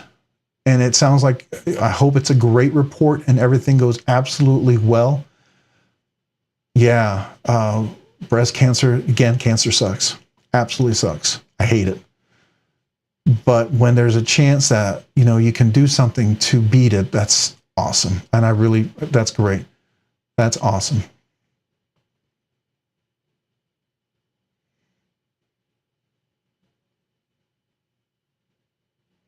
Oh man, Ginger Fisher, that's, yeah, going through some stuff with your father and then with your wife. Oh, well, you're in my prayers too, man. You're in my prayers too. And stay strong. Just don't give up. Don't give up for her. Don't give up. I mean, do you have kids? Just remember, don't, stay strong. People need you. Don't let it take you over. I mean, it's okay to feel overwhelmed. It's okay to be torn by it. You know, those are all normal feelings. So it's all right. That is normal. Don't let anybody lie to you that you have to be some super rock, right? Right. Just like we all know with steel, if the HRC goes exponentially higher, what happens? It becomes brittle and it'll crack and it'll shatter. The steel that's heat treated just to the right heat treatment, reasonable heat treatment, is stronger, more resistant, can bend. It's more malleable, but doesn't chip, but can retain its edge. And I think that's kind of grief. I mean, I know that's a weird reference, but I think grief can be like that. If you don't go through the process, you can become brittle and it can shatter you, right? But if you allow the heat treat of grief to treat you, to go through it, doesn't mean it's comfortable. It doesn't mean it feels good. It doesn't mean it's going to be a wonderful memory, but it does make you stronger in the future for others, because then you'll help others get through it. Because here's the reality. As far as I know, we're all going to, life is a gift, but we're not guaranteed tomorrow. And mortality rate still 100% for everybody. I don't know anybody who's lived forever except for one person, and that's my personal faith is that says that. So I respect if you don't, disagree, that's okay. But my personal faith believes that Jesus is the only person who lived forever. And if you disagree, that's fine. We don't have to agree on that, right? I just want to tell you where I stand, right? But that's the only person I think that's lived forever. I think everybody else, we're all still, mortality is still, at some point. But that doesn't mean that we can't enjoy life now and appreciate life, right? Even with all of that, we can still enjoy life. We can celebrate life. And I think if anything, knowing that and seeing the reality of death, it helps me to appreciate the life we do have. It really does. And I think sometimes we try to insulate ourselves so much from pain that we don't know how to process it, right? And it's just, I'm rambling here. Boy, this is a Rob's rambling, and I'm sorry. Sorry, guys. And I'm sure that's probably too deep. You need your boots on, but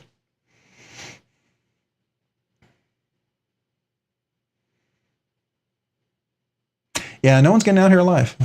But we can all get out of here having lived well and having left a legacy and having impacted the next generation and the people around us, right? Leave a good memory, leave good impacts, made other people impression on them. I can't help but think of, was it Nick Shabazz and Metal Complex? They did that for that young guy who passed away and gave his whole knife collection, and they sold it.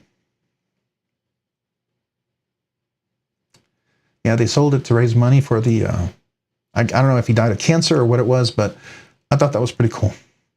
That was pretty cool. I think that's pretty awesome. So, you gotta give respects and kudos out to that for sure. So, all right. Enough of the deepness there. We might lose too many people, might get too deep, too emotional, whatever. I know that's like, whoa, danger, but it's okay. It's all right to get there. It's okay. We can talk about that. As long as we don't get stuck, we understand it's a process, right? It's okay to be there. We just don't want to remain there, right? We want to get through that. Doesn't mean we forget, right? I always tell people when people are going through grief, the reason why they hurt, and the reason why they're grieving, the reason why they're in pain is because they loved them. You don't miss people you don't care about. You don't hurt for people that didn't mean anything to you. It's only the people that you love and that you care that cause pain when they're gone, because you miss them. And that's natural, because you want them there. Look at little kids when they get lost and their moms or dad are not around. They freak out. That's always in us. We miss people, and that's normal. And so if we understand that, give ourselves a little grace, give ourselves a little freedom, a little leeway to be human and to experience those things and not be afraid of them. And don't bottle it up so it becomes, this explosive steam cooker or steam pressure, right? You vent it out, and it's okay. It's normal. But we don't want to get stuck there so you can't go forward. It's a balance. It's kind of like a kneeling. You can be so much on certain parts of the heat treatment and the cooling process, and if you do one over the other, the steel won't be a good blade. You'll make it brittle. It won't be, the carbides won't develop. There's just so many things. You could just go into example after example, but that's, there we go.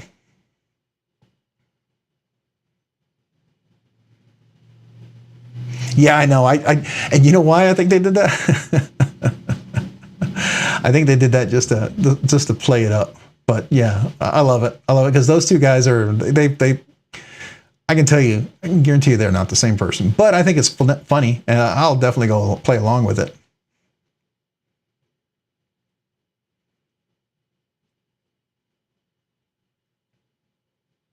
That's right, man. We're all ready to be quenched, right? I think that's when friends come along and lift you up, carry you through those times. People pray for you. People are there bringing you meals. People are there giving you hugs. Sometimes just a friend will come along, sit with you in quiet, and just sit there, say nothing. And that's people lifting you up, and that's good.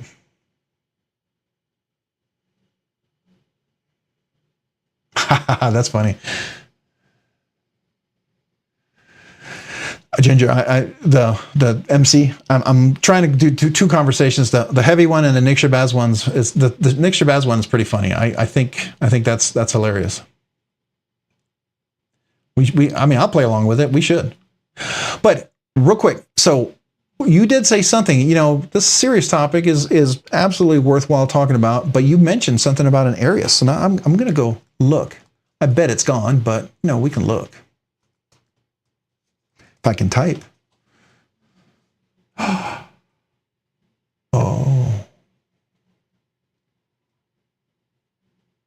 some are really expensive too, right? Some are way overpriced. That like the carbon fiber ones, but what is this? Is that gold? Brass anodized? I haven't taken a close look. Is it just the lighting, or was this all? It almost looks like it is a gold anodization. Let me see. Does it say what the color is?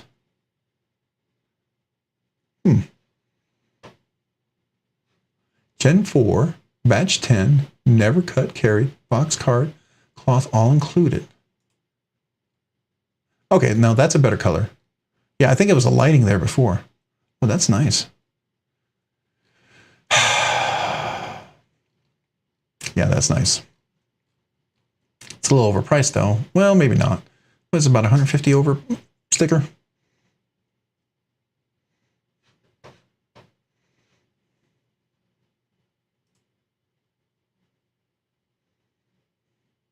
Seems like the lighting. I agree with Tyler. Yeah, Ginger Fisher. It's always good. I mean, the community here to lift you up and encourage you, Just know that the good thing is, it's real important. Your experience is uniquely your experience. We all respect that, and we all know that. But at the same time, a lot of people have been through similar things, and them being through it doesn't mean that yours is any less important. It just means that they're there to tell you that you will get through. You can get through, and that they're rooting for you to get through. Okay? That's, to me, what I think is encouraging, because they're really like, I've been there. I've been through those valleys. I've been through those dark places. But you can get through them, and you will make it. I remember it was a friend of mine. He was talking to a buddy of his, and they were in college, and he was going through the hardest part of his life. He was by himself, no parents, and he was at school and struggling to make it and financially, and it was really overwhelming. And his buddy went up to him and says, I don't know what to tell you, but I just want to tell you, don't give up. You got this. I know you got this. You will get through this. You can do this. And I mean, it was really just like he looked at him and really believed in him and told him that. And next thing you know, about a year and a half later, the guy said, I was at my wit's end. I was ready to quit. I was ready to give up, almost give up on life. He was just really overwhelmed. And he said, when you said that to me, it sparked and encouraged me, and it made me go on, and it really got me through it. And I thought, that's really cool. You never know how a kind word can encourage someone at the right time. So there you go.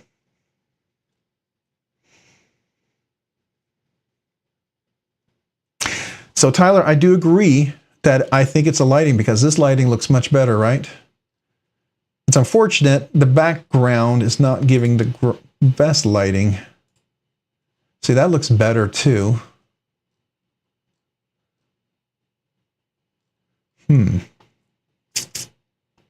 Wow.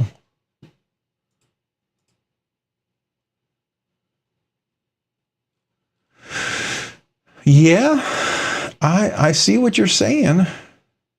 It's a CP20, it's CPM 20CV. It's batch 4, right? Yeah, Gen 4, batch 10. And then if you want to pay an extra 150, you get this one, but this is texture too. They look the same, I think. It seems to me like they might be the same. The only difference might be the Timascus. Yeah, one has Timascus. Yeah, the Timascus back spacer. Okay.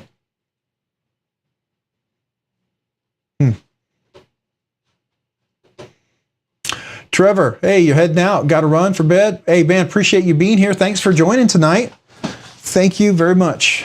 Appreciate everyone who's here. You know, I understand it is past 9:10. So yeah, we've already been here 2 hours and 10 minutes, and it's been fun. We've had some deep conversations, some fun conversations, and some interesting conversations.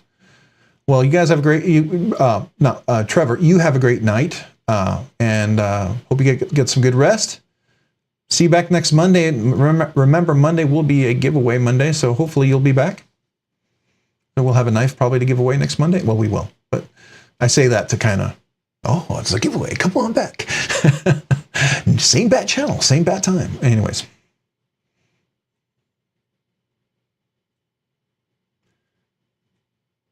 Oh, the one that you're talking about was already sold at a better price? Oh, really? Okay, so it was less than 800, huh? Oh, see, Louis, you have a batch 4? You put the Mokutai accents all over the areas? Oh, okay.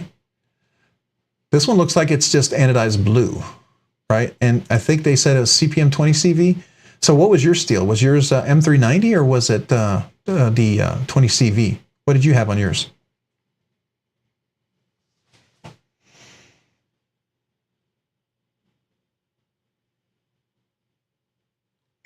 I like this though. I mean, this texturing is really nice. I mean, that adds, you know, typically it's 650 with no texture, nothing on there, no anodization, just plain Jane.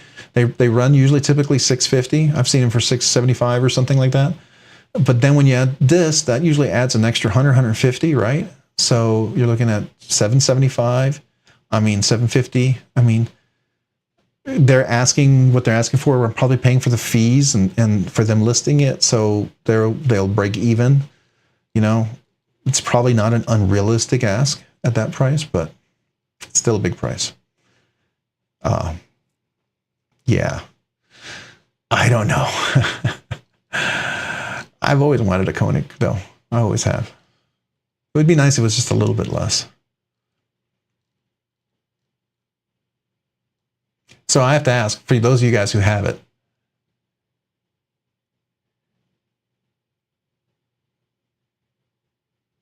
so you're thinking it's M390, maybe not 20 CV? So you think what they're listing here when they said M390 or 20 CV, they might not be correct?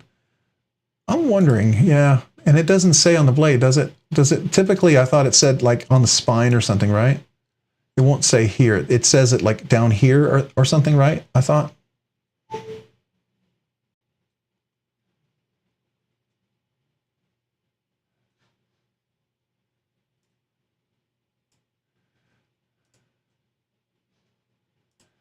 So come to Maker's Syndicate, Rob, and grab one. Maker's Syndicate? What is that? You're making me want to go look at Maker's Syndicate. What's that?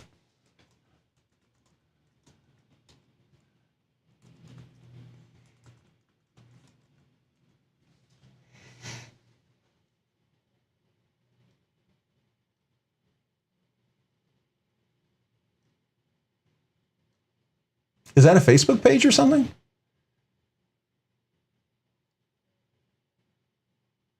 Oh, are you talking about Oz? Like the Oz knife? Yeah, you know, he had a...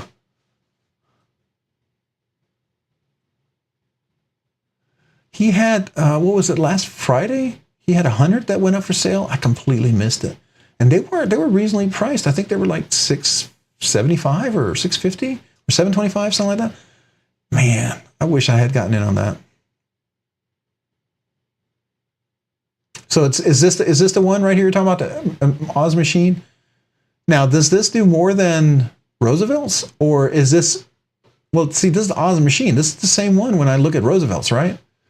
This is the lottery page. Let me see. Okay, yeah, this is the one. But this lottery these are old because I think he was actually, if I remember correctly. Where is it? No, that's that. He had a link for, yeah, he was linking them up here. It looks like it wasn't a lottery, like they were just listed for sale, and then you would go in here and you would click to buy, right? Is that what it is?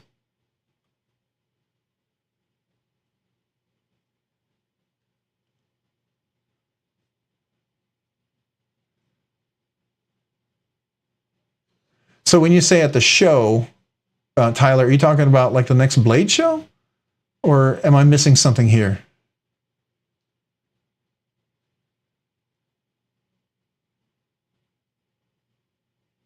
Yeah, the Sunday ones. Yeah, that's the one I saw on Sunday. I think he had, was it 50 or 20 or something like that of these? Then I thought this one right here is the one that was Friday and there was like 100 of them. I think this one had like 100. That's the one I should have really probably had a better chance at. The Maker Syndicate. So it's on here. Where do I go to for the Maker Syndicate? Where's that?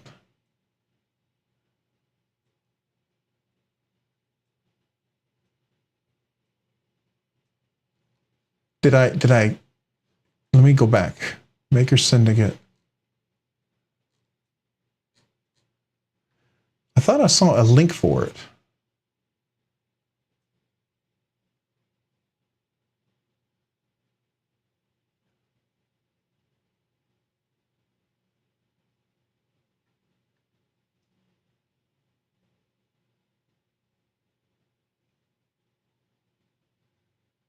On the Maker Syndicate flyer. Okay, so you said there's a Maker Syndicate flyer. I feel like you guys are probably looking right at it and I'm missing it. Where am I seeing Maker Syndicate?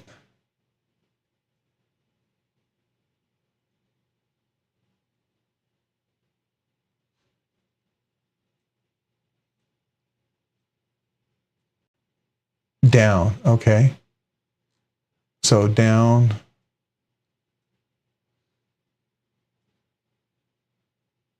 Oh, right here. Oh. Oh, in Indianapolis. Oh. Oh, we got Skiff there. Yeah, I'll bet he has some of those custom knives, I'm sure. Tactile Knife Company. Got the Koenig. Brown knives. Ooh. Maybe some mini FSDs, huh?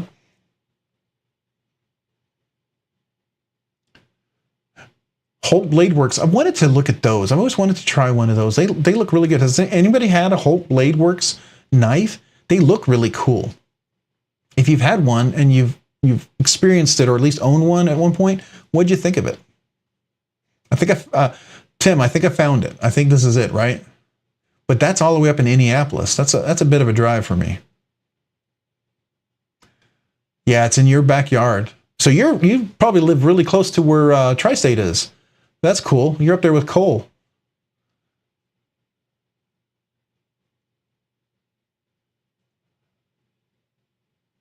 Oh, check out the Waterhouse. Okay, let's look at that. Oh, wow. That's awesome. Holy cow. That's gorgeous. Man, you could have a wedding or party, some sort of reception. That is, dang. It's like historically beautiful. It's just got a real neat feel and vibe to it. That would be just an awesome place for a knife show. Yeah, I like that. I do like that.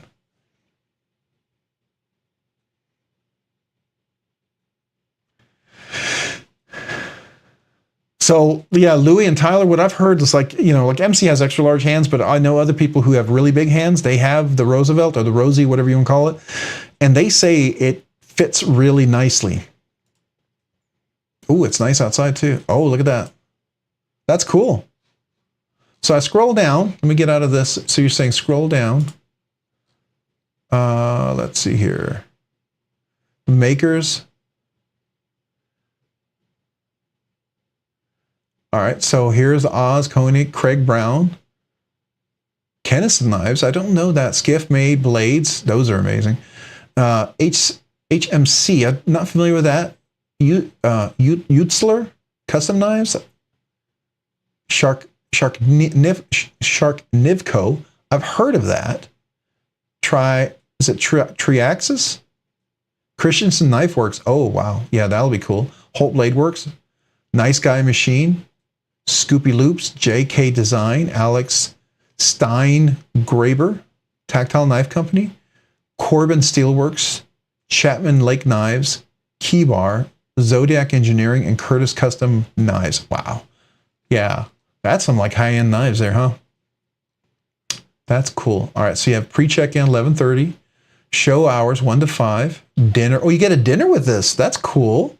Social gathering at the venue.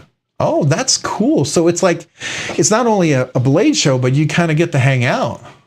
That's really neat. Is it a smaller venue? Is it like less people, so you actually get to talk to the people and get to meet them and stuff? That's what it seems like. Have you, and Ginger Fisher, have you been to this before? Tyler, have you been there before? Or Tim, School of Fish, have you been there before? I'm assuming this is not their first year they're ever doing this, right?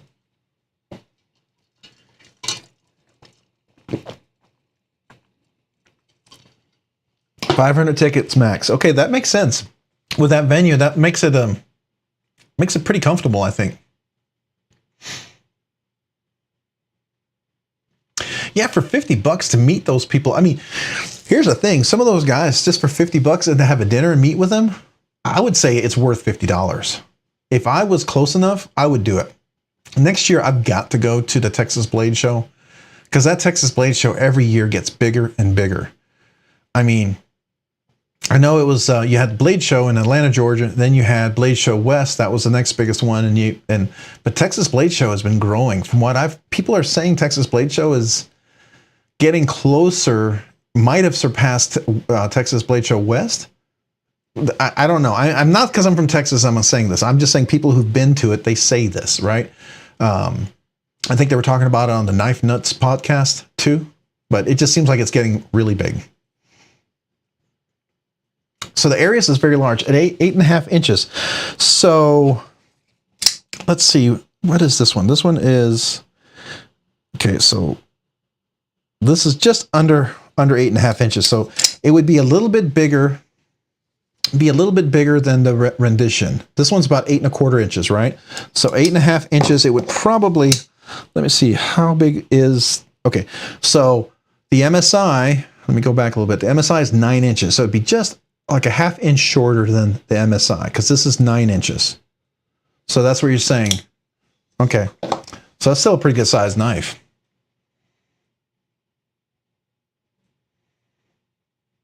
Yeah, the California Custom Knife Show is supposed to be pretty amazing too. I have heard about that. Oh, Chapman Lake Knives. So I don't know anything about Chapman Lake Knives. It makes me wonder, because you see some of these knife makers, and I suspect that they're probably an elite group of knives where people get on, they got to have open books and probably get on their wait list, I'm sure. So let's see, here's a Chapman, you call it Chapman Lake Knives.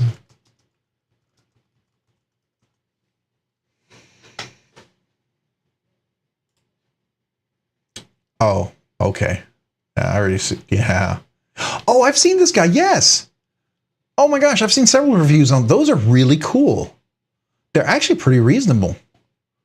And I like what they do with these things. And I believe they're USA made too. And they're hollow grind. It's a unique design. I mean, it's pretty thick with a very thin hollow grind. So, you know, if you're looking for something that's a slicer all the way through, it may not be your cup of tea, but I still think they're pretty cool. Let me shrink that down a little bit. What size am I at? No, I was at 100%. I'll go back.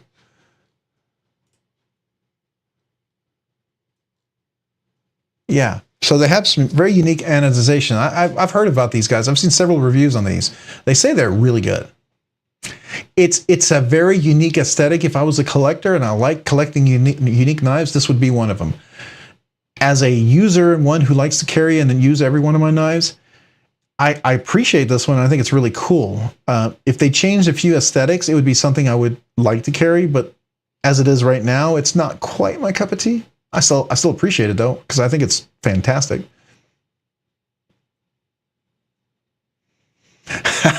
Hanging outside, lurking, what? So you want to go Atlanta? Are you near Atlanta? Blade Show Atlanta? I'm really close to the Blade Show, Texas, and for nothing else, I should just go and meet the people, because usually there are a bunch of people there.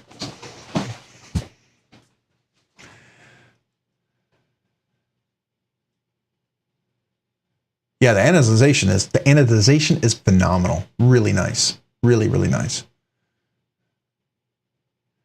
Yeah, there are. I saw there was 3 different versions. Let me go back here. So you have one. Is there one as a Tanto or something? I wish that these were a little smaller to compare the 3. Maybe this will do it. Okay, here we go. Yeah, so here's the Tanto version. This looks like a drop point or clip point, maybe a clip point. This one, yeah, it's got to be a clip point. So I see 2 variants, but you say there's 4 versions. What's the... So a drop point, let's see, what is this one here? Oh, no, that's a drop point. That's got a swedge on it. I thought it was more of a clip point. Well, what are they calling this? Are they calling it a drop point or a clip? Where does it say? Does it say?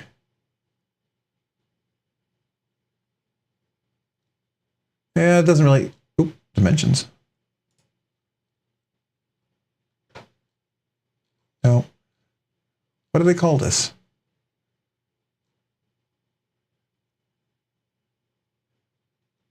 All right, so that's one. I think if I was to get one, this Tanto really looks cool. This would be more my cup of tea right here. I like this Tanto. Look at that. Yeah, and it's dual hollow grind. Usually it's a compound grind, right? It's flat grind up here and then it's hollow grind down here. That's typically to give it a little more strength, but that is just, I bet, crazy thin hollow grind right there. And it has a swedge too, so if you're trying to slice through, you can turn it. Oh, and it's a button lock. Oh, it's a button lock. Are they all button locks? Yeah, they are. Okay. I thought one of them was a liner lock or something. Okay. Have you handled one of these? I'm kind of curious. Huh. All right, so what was some of the other knife makers? Ones that I haven't heard of. Craig Brown, I believe that's Brown Knives. That's a mini FSD, right? Koenig, Skiff Made Blades. I've seen his knives. Every time I go to Skiff Washers and I see his knives, they're always sold out, by the way, but he is amazing. It's, first time I looked at him, I thought, this is ugly. I don't. And then, you know, as you look back on it and your taste grow, next thing you know, you're like, oh, that's kind of interesting. You know, things change, right? Now, HCM manufacturing. So which one of these, if you guys were to look at, what's one of these that you would want to check out? Yeah, I agree with you, Tim. The Tanto one is really cool. That is the most appealing to me, is the Tanto one. And if I were to get it, I'd probably not anodize it a whole lot. I know I'm boring. I like it plain naked titanium. I know some people don't.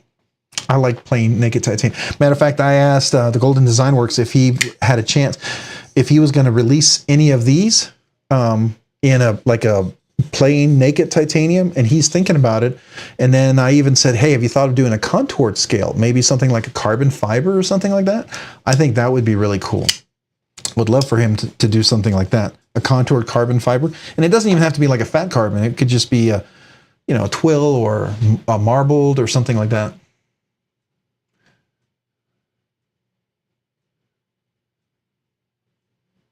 Oh, you're in Pensacola? Okay, so you're relatively close to the Georgia one, because Pensacola, it's about 2.5 hours away from Atlanta, or maybe it's 3.5 hours. Because my wife and I went on our honeymoon to Pensacola. We went to the white beaches of Sandestin. So we went to Sandestin, one of those where the beaches were all white. We went there, and our resort we were at, all the tennis courts and everything outside was gone, because we didn't realize that there had just been a hurricane and it wiped everything outside away. So we didn't really have any outdoor activities except for the beach, which was fine because it's a honeymoon. And but it was still whitest beaches I've ever seen. Of course, the hurricane didn't hurt in the sense that the beaches looked immaculate. There was nothing on them. It cleaned everything up. If there was ever anything on there, it's all gone. I'm not sure if it's the same now, but it was then.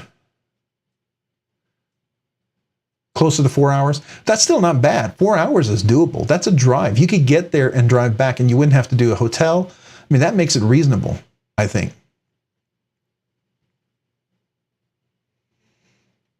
Yeah, and so if you work from home, you could even drive there, get a hotel, work, and then go and then work later in the evening or something. I mean, I could do that sometimes.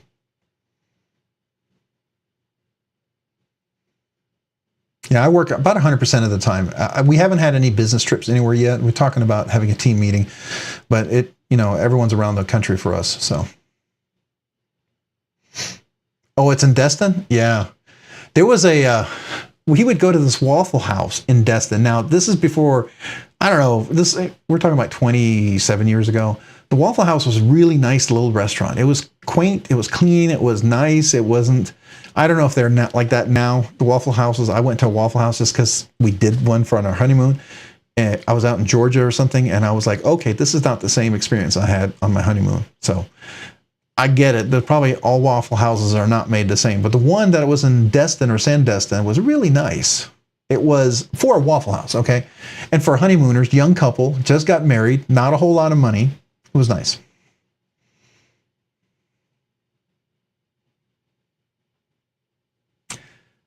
And I'm sure Waffle House is not around anymore. I'm sure that has been replaced. But back then it was still there.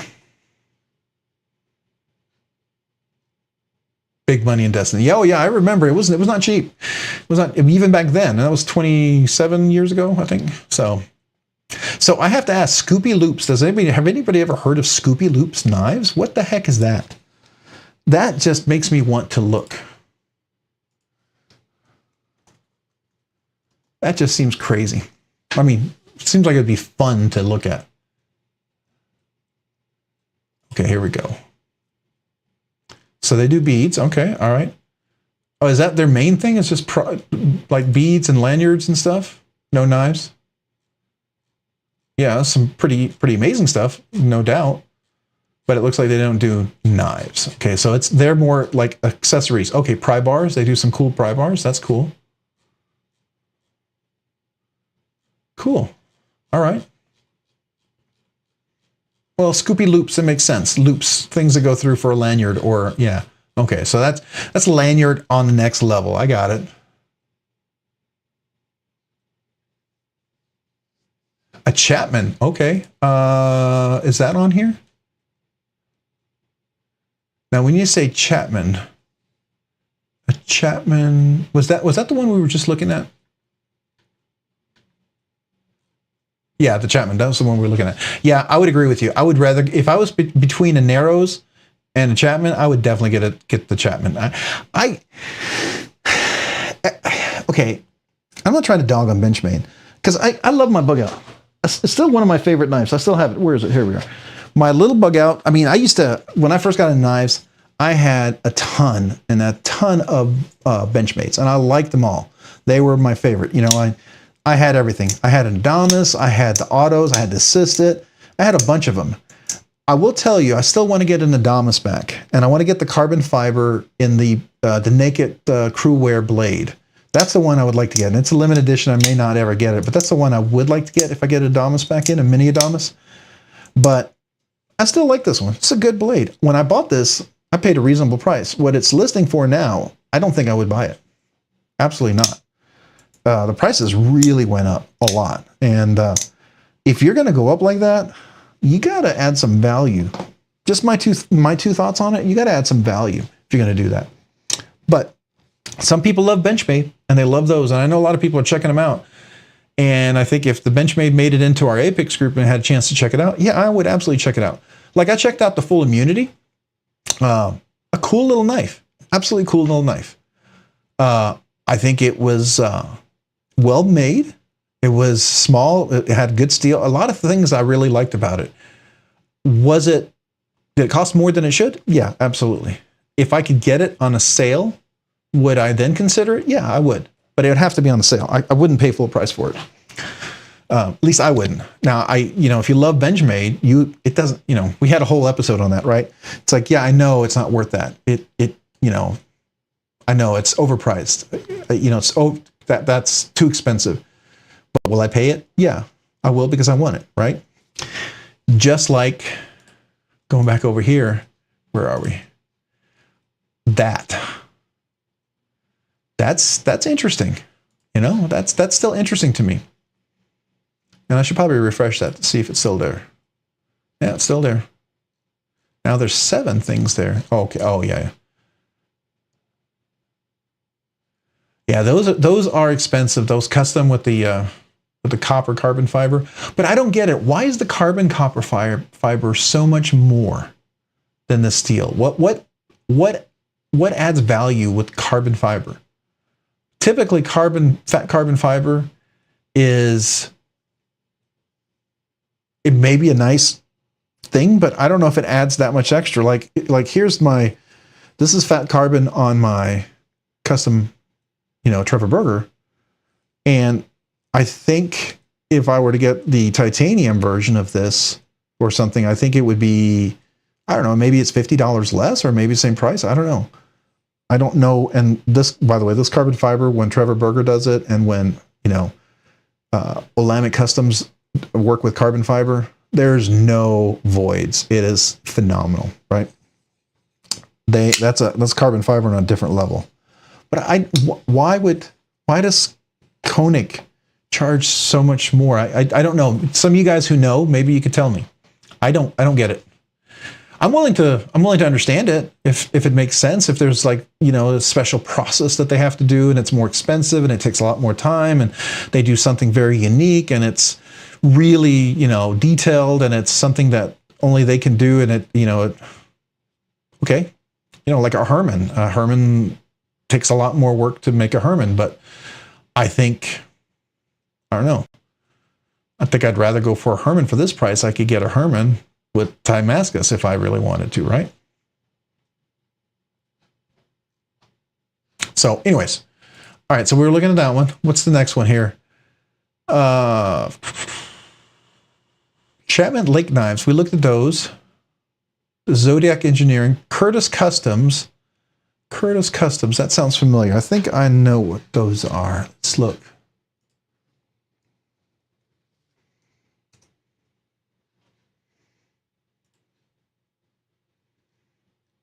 Oh, yeah. Okay.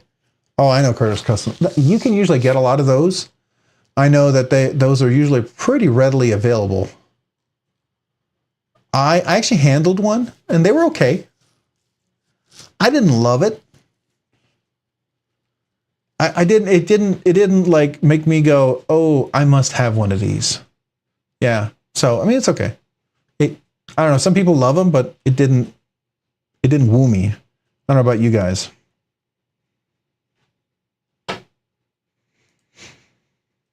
Zodiac Engineering, that sounds interesting. It's a lot of interesting designers I've never heard of. So, I mean, maybe I've seen pictures of them, but I didn't know who they really were. I'm going to assume that's knives. Does he have a website? Well, let's look at him on Arizona Customs. So he must have some knives if they're listed on. Oh, that's interesting. Is it fixed blades mainly? Okay. Yeah, I'm not a big fixed blades guy, so that's interesting. I mean, it's definitely cool, no doubt. What is another? Corbin Steelworks.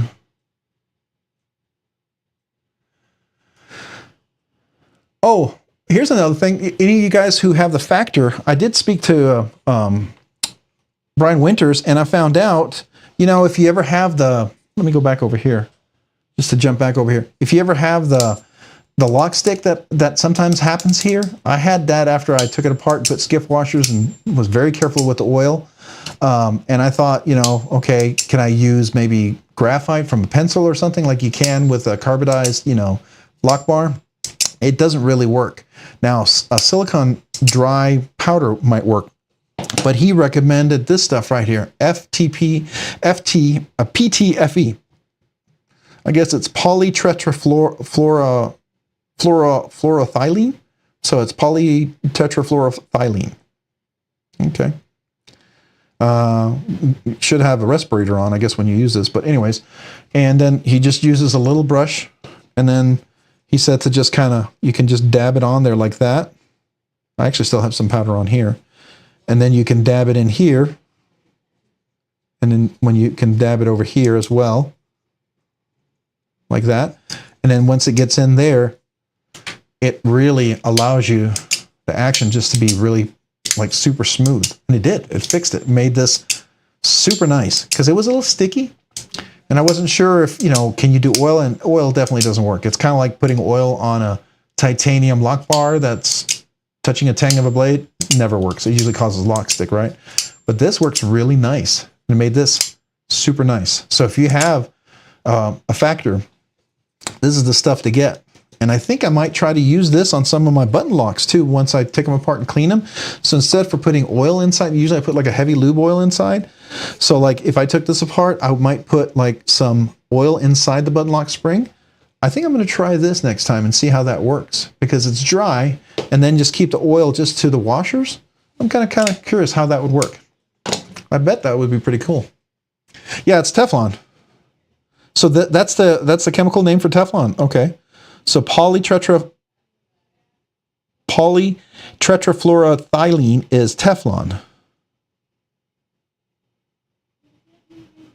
Okay, so I could see that. So it's short for Teflon. Okay. But that's more the name brand, huh? See, it says you can use this on bike chains and all sorts of other stuff. And it says you're supposed to wear a respirator, so I should have like an N95 mask or something on there. But anyways, kind of cool stuff. If you haven't done that, that's kind of neat.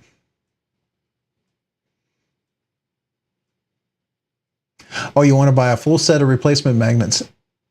Did you want to change them because they were getting weaker? You wanted something stronger, or you just want to have them as backup? I can see them as backup.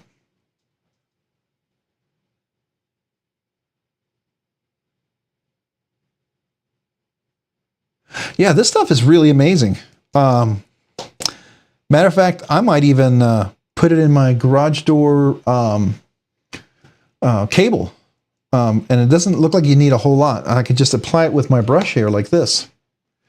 I think I'm definitely going to be considering it for my button lock. So like here's one that I did put a little oil. Oops, oh, almost hit the light here.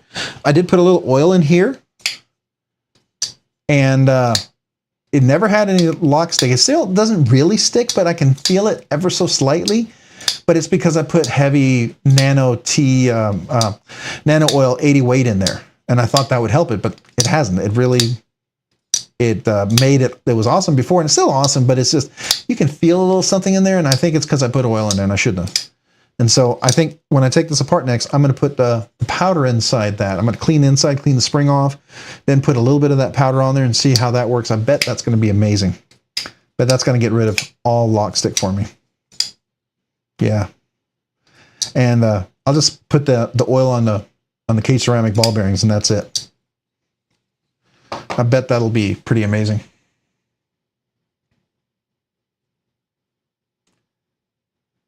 Yeah, you know, I was thinking about that in my doors too, because I have some squeaky doors, and typically I use oil, but that oil only lasts for a few months, right? And then you got to do it all over again. But I bet this would work. Okay, so the name of this right here, this is a powder, and this is called PTFE. I bought it on Amazon. Let me show you. You get it up there close to, there we go. Actually, let me zoom in on that. How about we zoom in?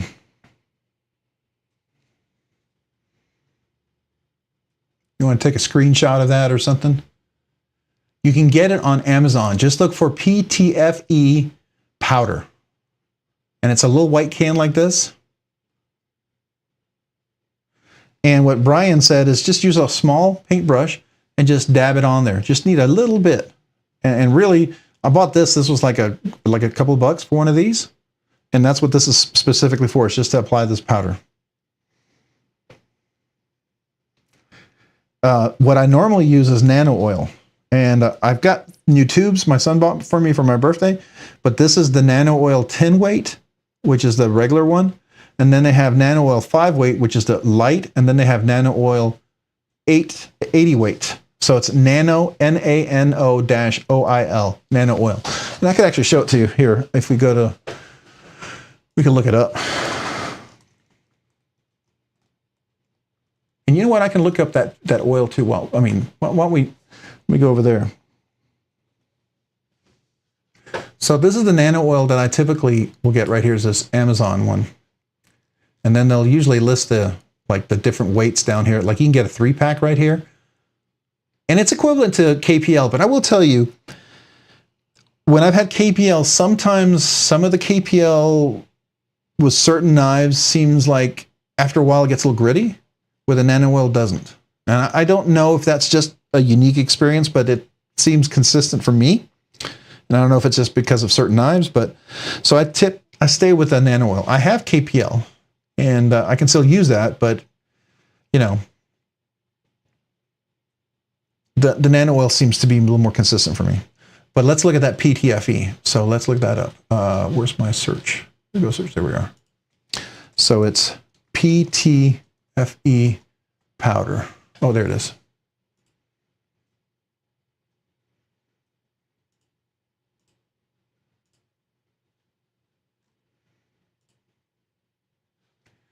And let me see if I can put it, a copy of this. Yeah, here. So let's do that. Copy link. I'll paste it over here. So that's the link to the PTFE powder on Amazon, if you want to go there. I don't have any affiliates with Amazon, so if you want to use an affiliate from someone else who maybe have it as one of their items, go for it.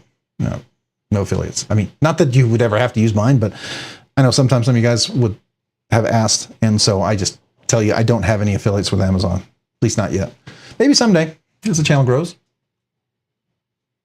All right, so for nano oil, I used a 10 weight for the cage ceramic ball bearings and the washers, and then also for the phosphor bronze washers.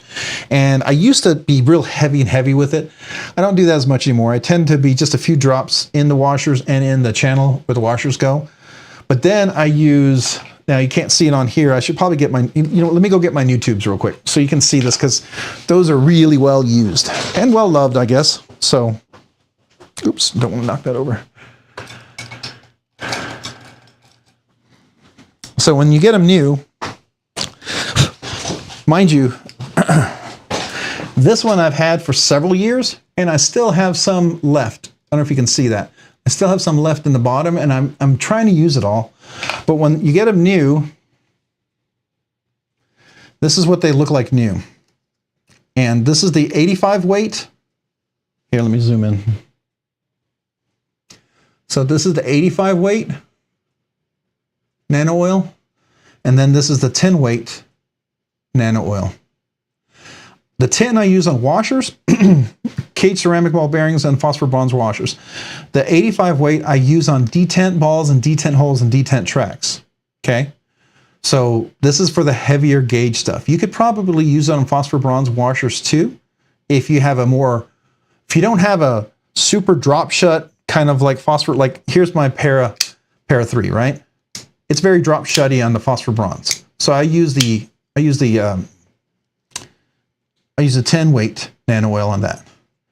But if it was more of a smooth, kind of like a Chris Reeve knife, kind of phosphor bronze, very thick action, I would probably use the 85 weight. Matter of fact, when I had my Chris Reeve Umnums on, I used 85 weight on that. And that worked really well.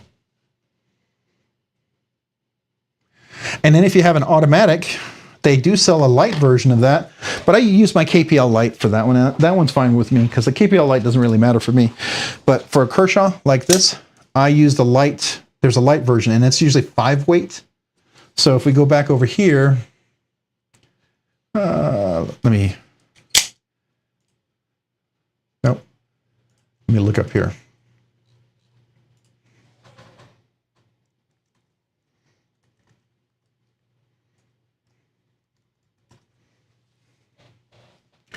So here's a 3-pack, which I think if you're going to go with nano oil, this is going to be this 5 weight one right here. This would be for your automatics, your OTFs, and also for your OTSs. So I would use that on my McNees as well. Here's my McNees. I actually would use that on this one here. I would put it in here, right? And that would be fine.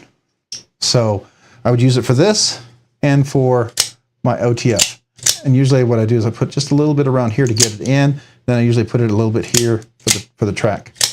But that's what I use, the very light for the automatics. Now KPL is just fine too. You can, if you have KPL, I mean, I think it'll be fine. I just like nano oil a little bit better. My experience, and it may be purely psychosomatic, it may be in my head, maybe just my experience with what I had, and it could have been whatever. Everyone tells me that they think they're pretty much the same, but you know, some people are very set in what they like, and my experience with the nano oil has been very positive, so I tend to stick with the nano oil. I know like McNeese, his automatics, McNeese, he uses nano oil, and he sells it on his site too. But he uses the 5-weight because he typically works on these, and he would use 5-weight in all his knives. And that's fine too. 5-weight would be fine. I would just use the 10-weight in the washers when I take it apart, right? When I take the knife apart on these, like this is the automatic, but when I take the manual one apart, let me get that. When I take the manual apart right here, I would, inside the washers themselves, when the knife's apart, I would put the 10-weight on that, right? But you could still, and then I would put the 85-weight on the detent ball that's right in here. So there's going to be a detent ball right in here. So you'll see it. I don't know if we can get close enough to see it, but the detent ball, let me get over here. It's going to be right inside the lock bar, right in there. Yeah, it'll be right in there. I would put the 85 on there. That's what I would do.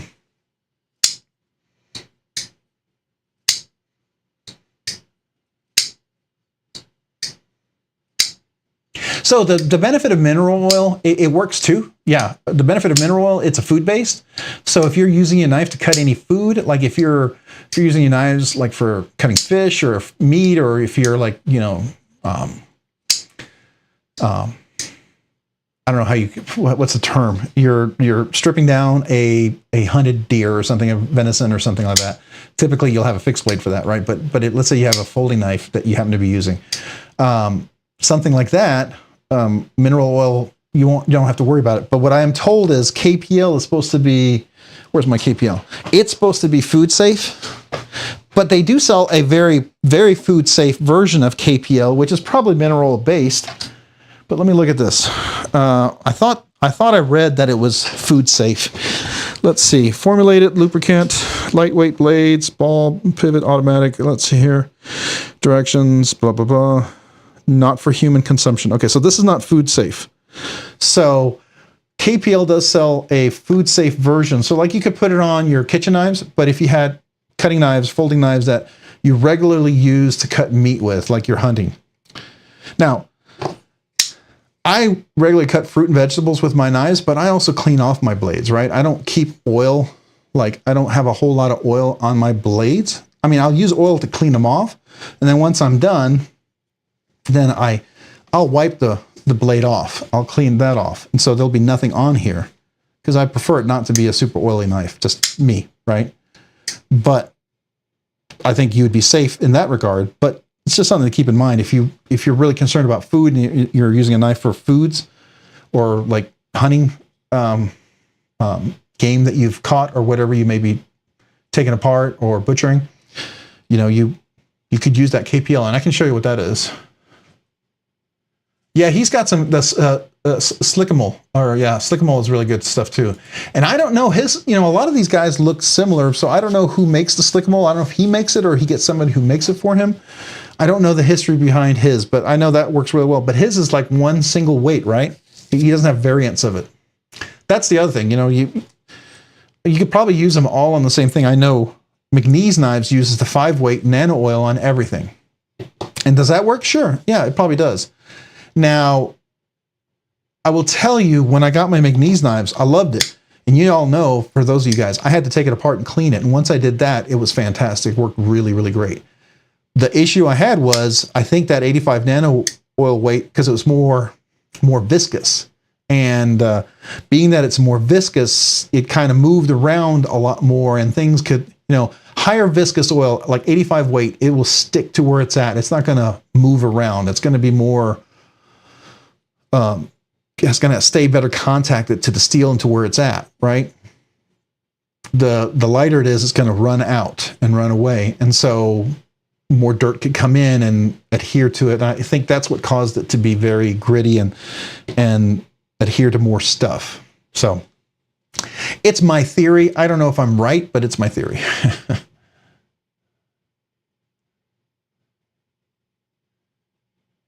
Oh, he makes it in his kitchen. That's cool. So I bet he probably uses mineral oil or something like that. I bet, yeah.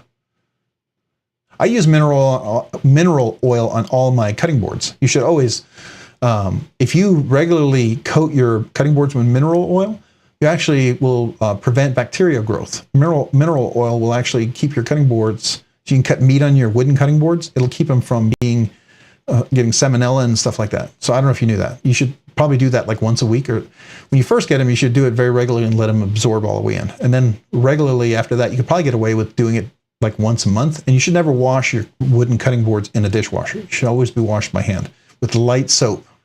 You don't need heavy duty soap. That's how all the chefs usually work with their cutting boards. All right, so what were we talking about? Not Slick'Emole. We were talking about, oh yeah, the KPL Food Safe. Let me look that up.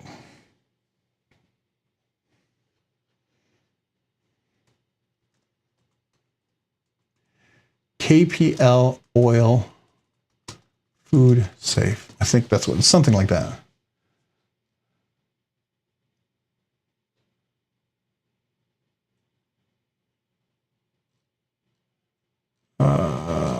Okay. Well, let me, how about I just look up KPL oil? Apparently that's not going to work.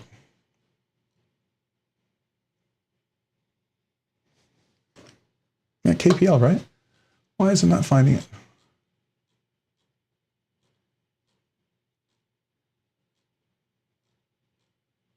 Ah, that's interesting.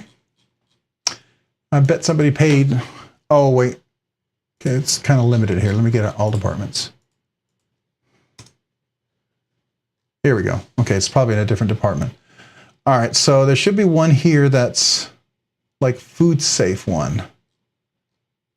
See if I can find it.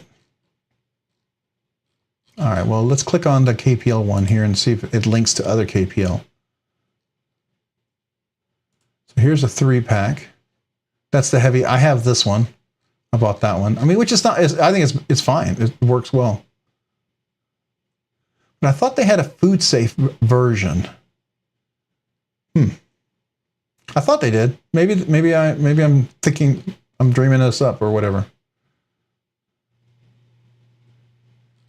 Well, okay.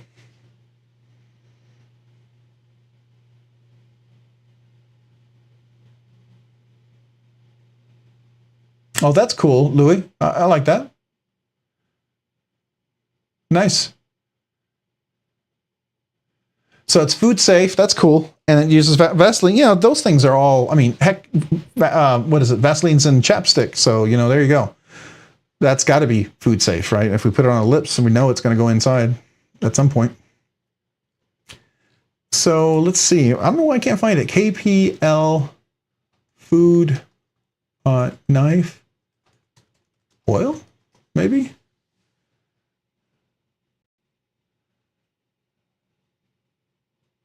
Oh, maybe this is it right here. Let me see.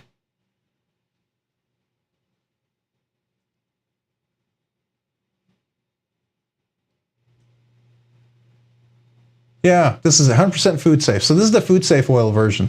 And I wonder, you know, maybe it's another variant, you know, I don't know what's in it, but it could be something, you know, homegrown as well.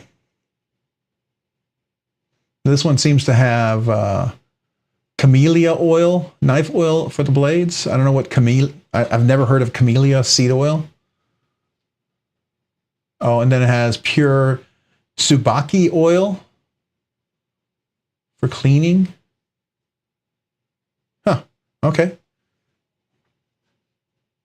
Hey, Dave C. How are you doing? Yeah, so we were just looking at different knife lubricants for the knife. We were talking about the nano oil and KPL, and then brought up OCD for EDC, the Slick'Emole. I like a lot of OCD for EDC stuff. I mean, heck, I had his Mannix kit I put in with the Flytanium and the ceramic ball, and then I have all of his CMEs and most of my knives. I still have a CME in my Para 3. I have a CME in Para 2, and I have a CME in my Shaman. I was going to replace this, but I don't know. I don't hate the red and black on here. And taking this off and adding a new one is kind of a big deal because getting this to stick and it fits perfectly. And honestly, it doesn't, to me, it doesn't bother me. I like the red and black. I've always liked that. So, and it's kind of discreet and it's kind of a nice little accent to me. So, you can't see it. I keep thinking I'm showing you. Here you go. Here's the CME on my Shaman. Right? I kind of like that. And here's the CME on my Para 3. Show you there. That's OCD for EDC stuff too. Anyways, I like his stuff.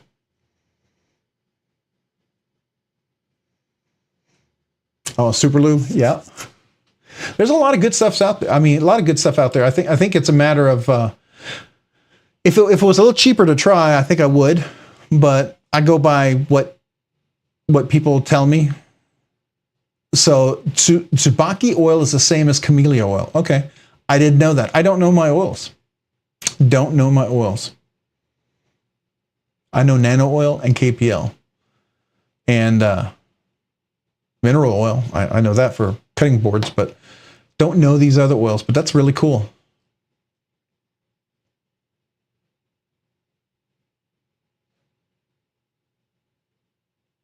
Yeah, I agree. That's how a compression lock should be made. Well, that's where the Spyderco Smock came up, right?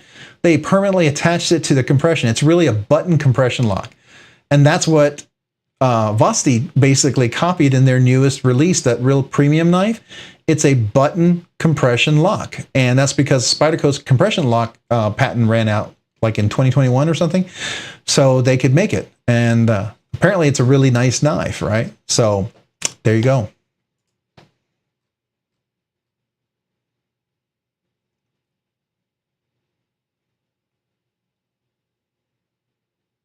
Super Lube. I think somebody was just talking about that, I thought, right?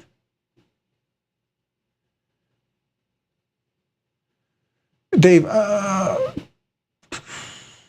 yeah, compression. I do like compression locks. And I'm glad to see that people are starting to venture out into them. I thought somebody else besides Vosti did a compression lock too. Somebody else did a compression lock, I thought. I can't remember. Oh, I know Vosti did it, but I thought somebody else was also venturing out into that. What's it called? Super Lube? Let me take a look. Whoops. Come on.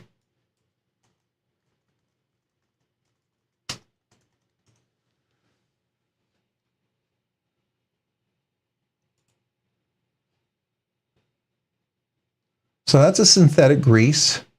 And that's the polytetrafluoroethane. Yeah, that's not food safe because that's Teflon, right? So we don't want that. So there must be a different version. Let's see what this one is. Super Lube translucent white. Waterproof. Suspended silicone PTFE. Okay. So maybe not.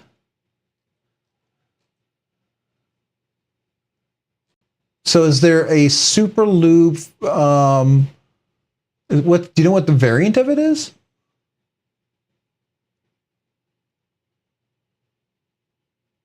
Now, is that Super Lube? Is that the white stuff? Isn't that what Chris Reeve knives, when they send you the little kit, they usually have a little white tube, a little with a cap on there? Because I had my Unums on, had that.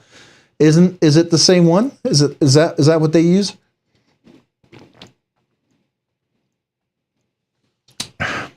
Oh, for you guys, we were talking about football earlier. There you go. There's my Texas Texas Cup my friends got for me. So I know all the Sooner fans are probably hating it. You want to break those horns. Sorry. Don't hate me. You can hate my cup. Just don't hate me. All right, Tim, School of Fish, appreciate you being here. Thanks so much. Enjoyed having you here this evening. Yeah, you're definitely keeping everybody in prayers, for sure. You as well. Hopefully good reports. That's what I want to hear. I want to hear that. Okay, Super Lube multi-use synthetic. It's clear. All right, so let's look at that one. Let's look it up. Super Lube multi-use. Let's see if we can find that.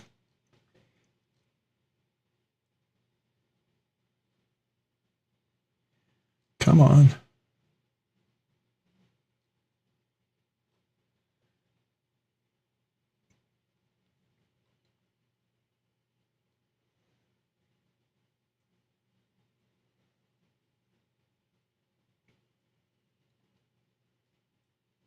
Here we go. Well, that's an aerosol. All right, here we go. Here's the one, synthetic. Let's see what this is.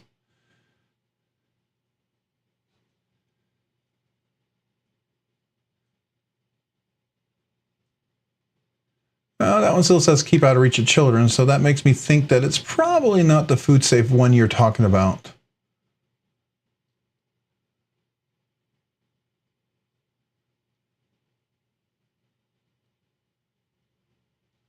Oh, maybe this is it right here. You said it's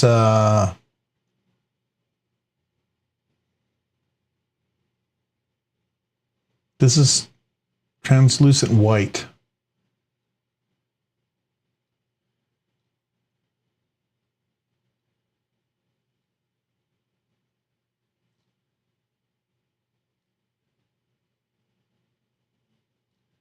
I'm having a hard time finding it.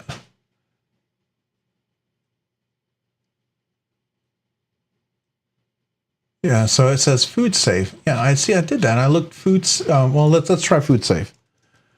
Food safe.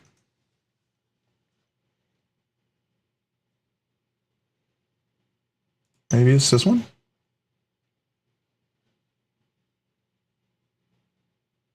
Yeah, food grade. Here we go. There we go.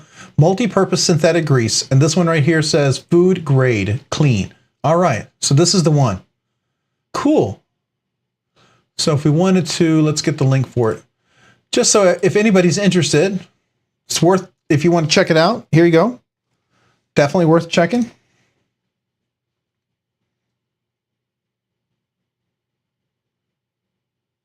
Yeah, definitely. Now, have you used that in doors and squeaky doors and stuff?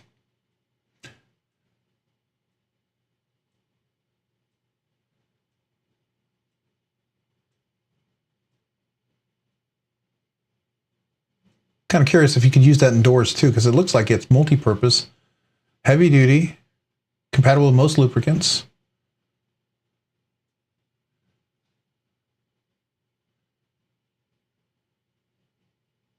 Dielectric, that's interesting. Impervious to salt water. Well, that's cool. Safe in potable water. Okay. Oh, look at that. The temperature range is minus 45 Fahrenheit to 450 degrees. Wow. You can almost cook with that. The dropping point, okay, is 550 degrees. All right. So you can't broil it. Obviously, you don't want to broil oil. 50% degradability in 28 to 35 days. 60% degradability in 56 days. So it does break down. So it's obviously something you can't put in there and expect it to last forever. But that's the nice thing about food safe, degradable stuff. It's going to just break down into its basic components. That's cool. Kosher certification. Oh, that's cool. I have a friend at work that I work with, and she's an Orthodox Jewish. And so this would be cool. Something she could use for if she had a pocket knife and she needed to use it, I guess. I don't know.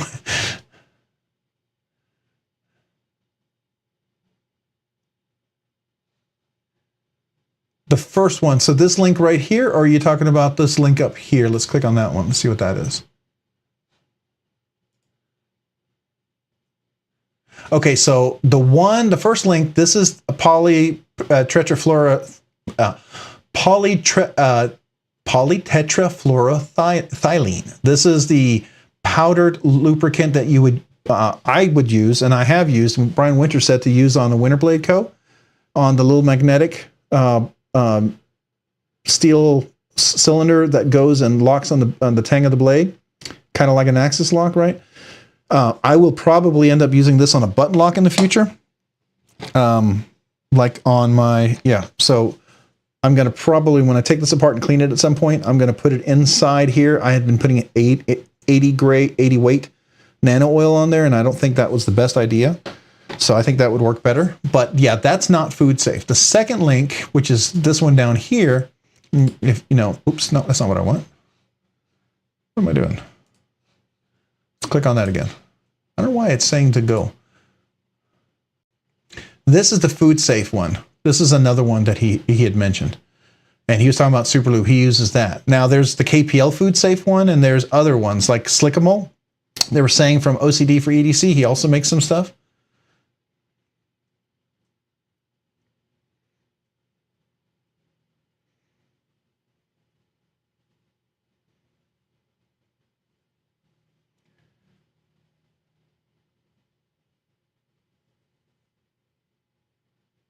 Oh, okay. Is it the KPL one that you're talking about, Vaping Grandpa?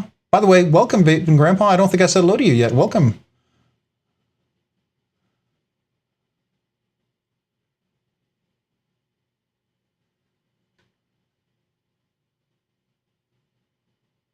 Oh, your flashlight threads, and so does it probably is really safe with the silicone rings, right? When you have the silicone rings that water seal them, so it's like probably very safe with that. That's a good idea, because typically I would use something like Vaseline or something on there. Okay.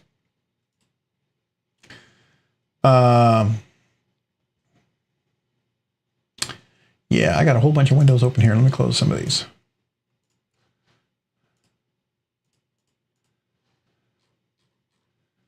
Were you, Vaping Grandpa, were you saying on this page? Or if I go back? You're saying it's on here somewhere? Like this one?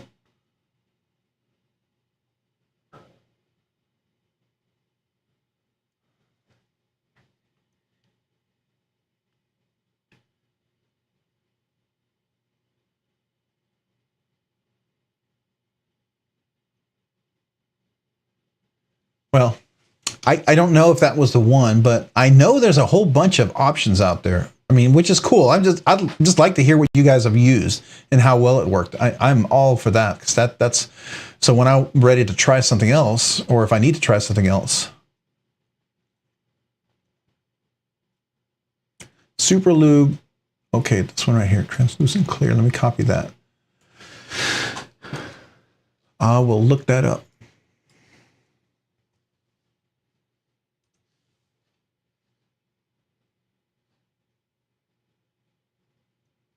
Come on.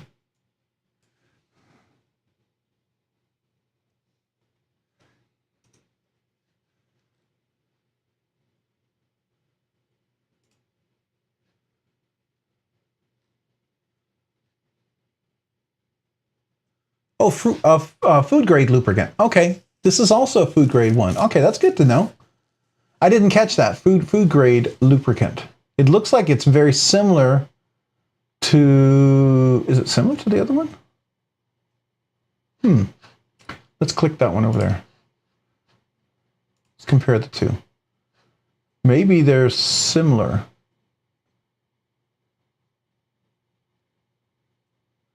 Well, this one has the silicone in it with the PTFE and it's food grade. That's interesting. And this one looks like it may not have it. Okay, very cool. All right, so let's grab that link. That sounds like it might be another alternative to definitely look at.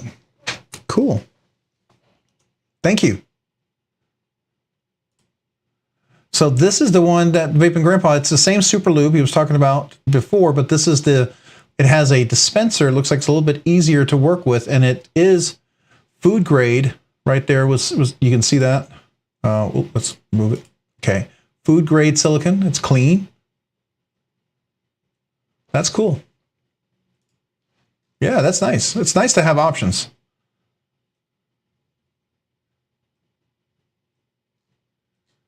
Yeah. Okay. Oh, let's see with the reviews. Good. All right. Worked well. Okay, that's nice and succinct. I use this on my cutting boards and my boiler motor. Okay. All right. There you go. Yeah, so I bought the KPL, I think partly because of a lot of the marketing. And, you know, it seemed like a small company I wanted to support, and I tried it. KPL's okay. I have it. Like I said, I have KPL. I got this as a Christmas gift. But my favorite for knives, for the washers, personally, I mean, you know, whatever works for you, as long as you're putting something in there to keep your knives from rusting and lubricated, I think that's great.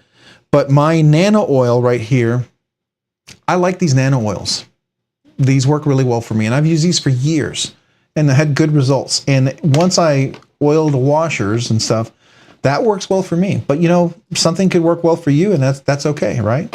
I'm just sharing with you what I've used.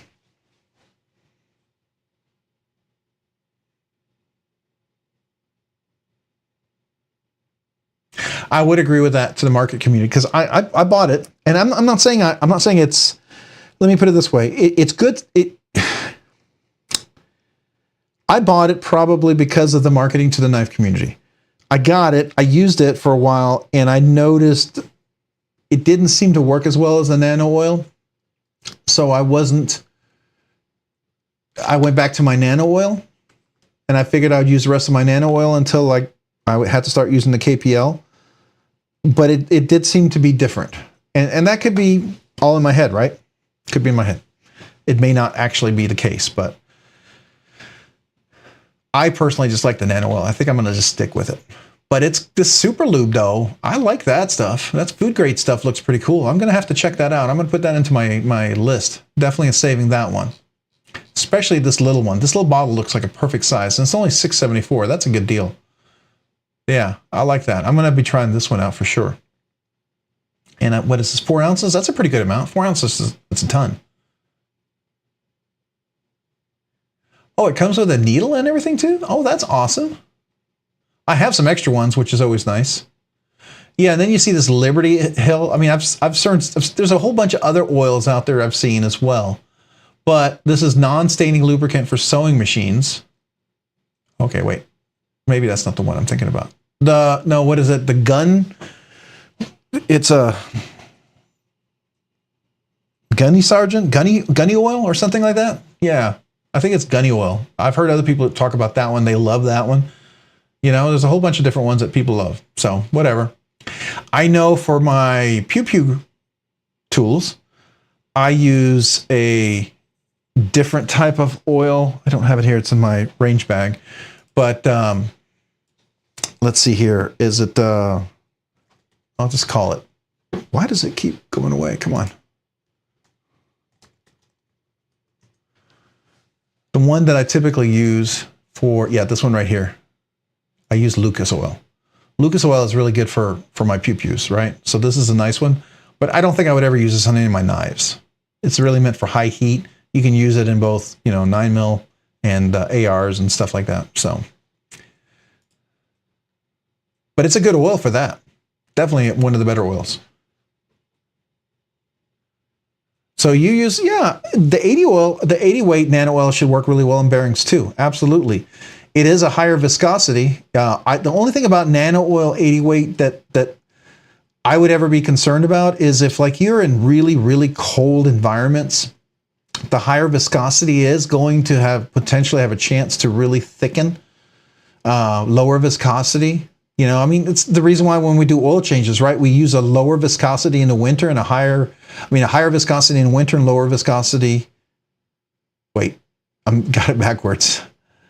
A lower viscosity in winter, higher viscosity in the summer, right? So that's typically how we do that, so that you're lubricating the cylinders and the engine well.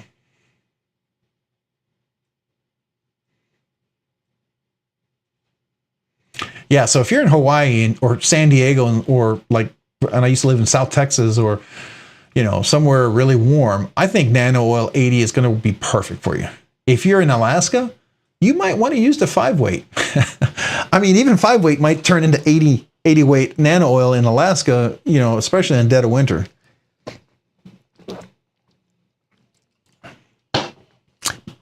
So there's that.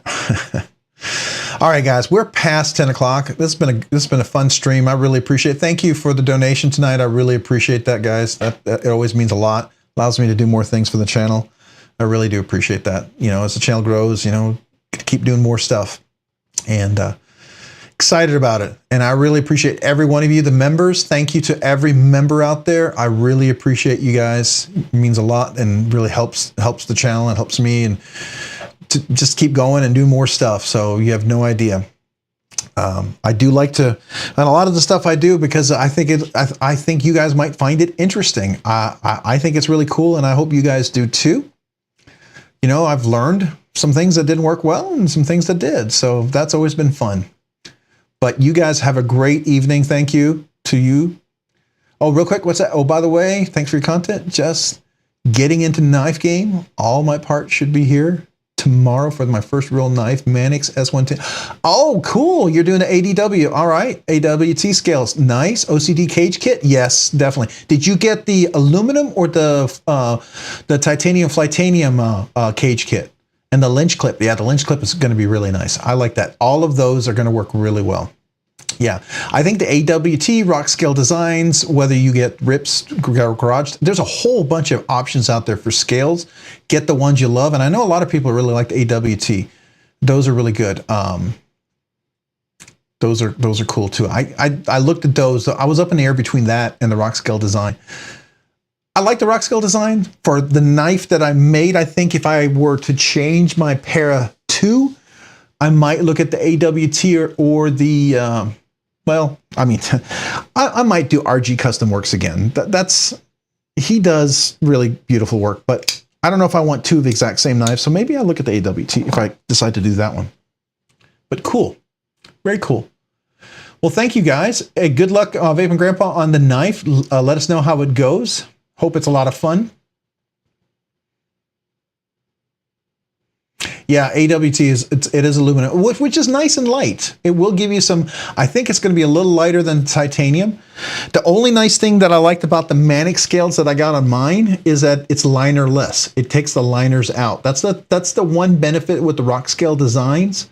They remove the liners and you don't have to have the liners. So it does reduce some weight. That's the benefit if you wanted something lighter, right? Now, S110V is something I figure is more of a slicer, kind of a carry. You know, it's not going to be, I'm going to go out in the woods and chop wood logs with it, right? It's a more cutting kind of knife, right? It's meant to be a nicer steel for slicing, edge retention and stuff. It's not like a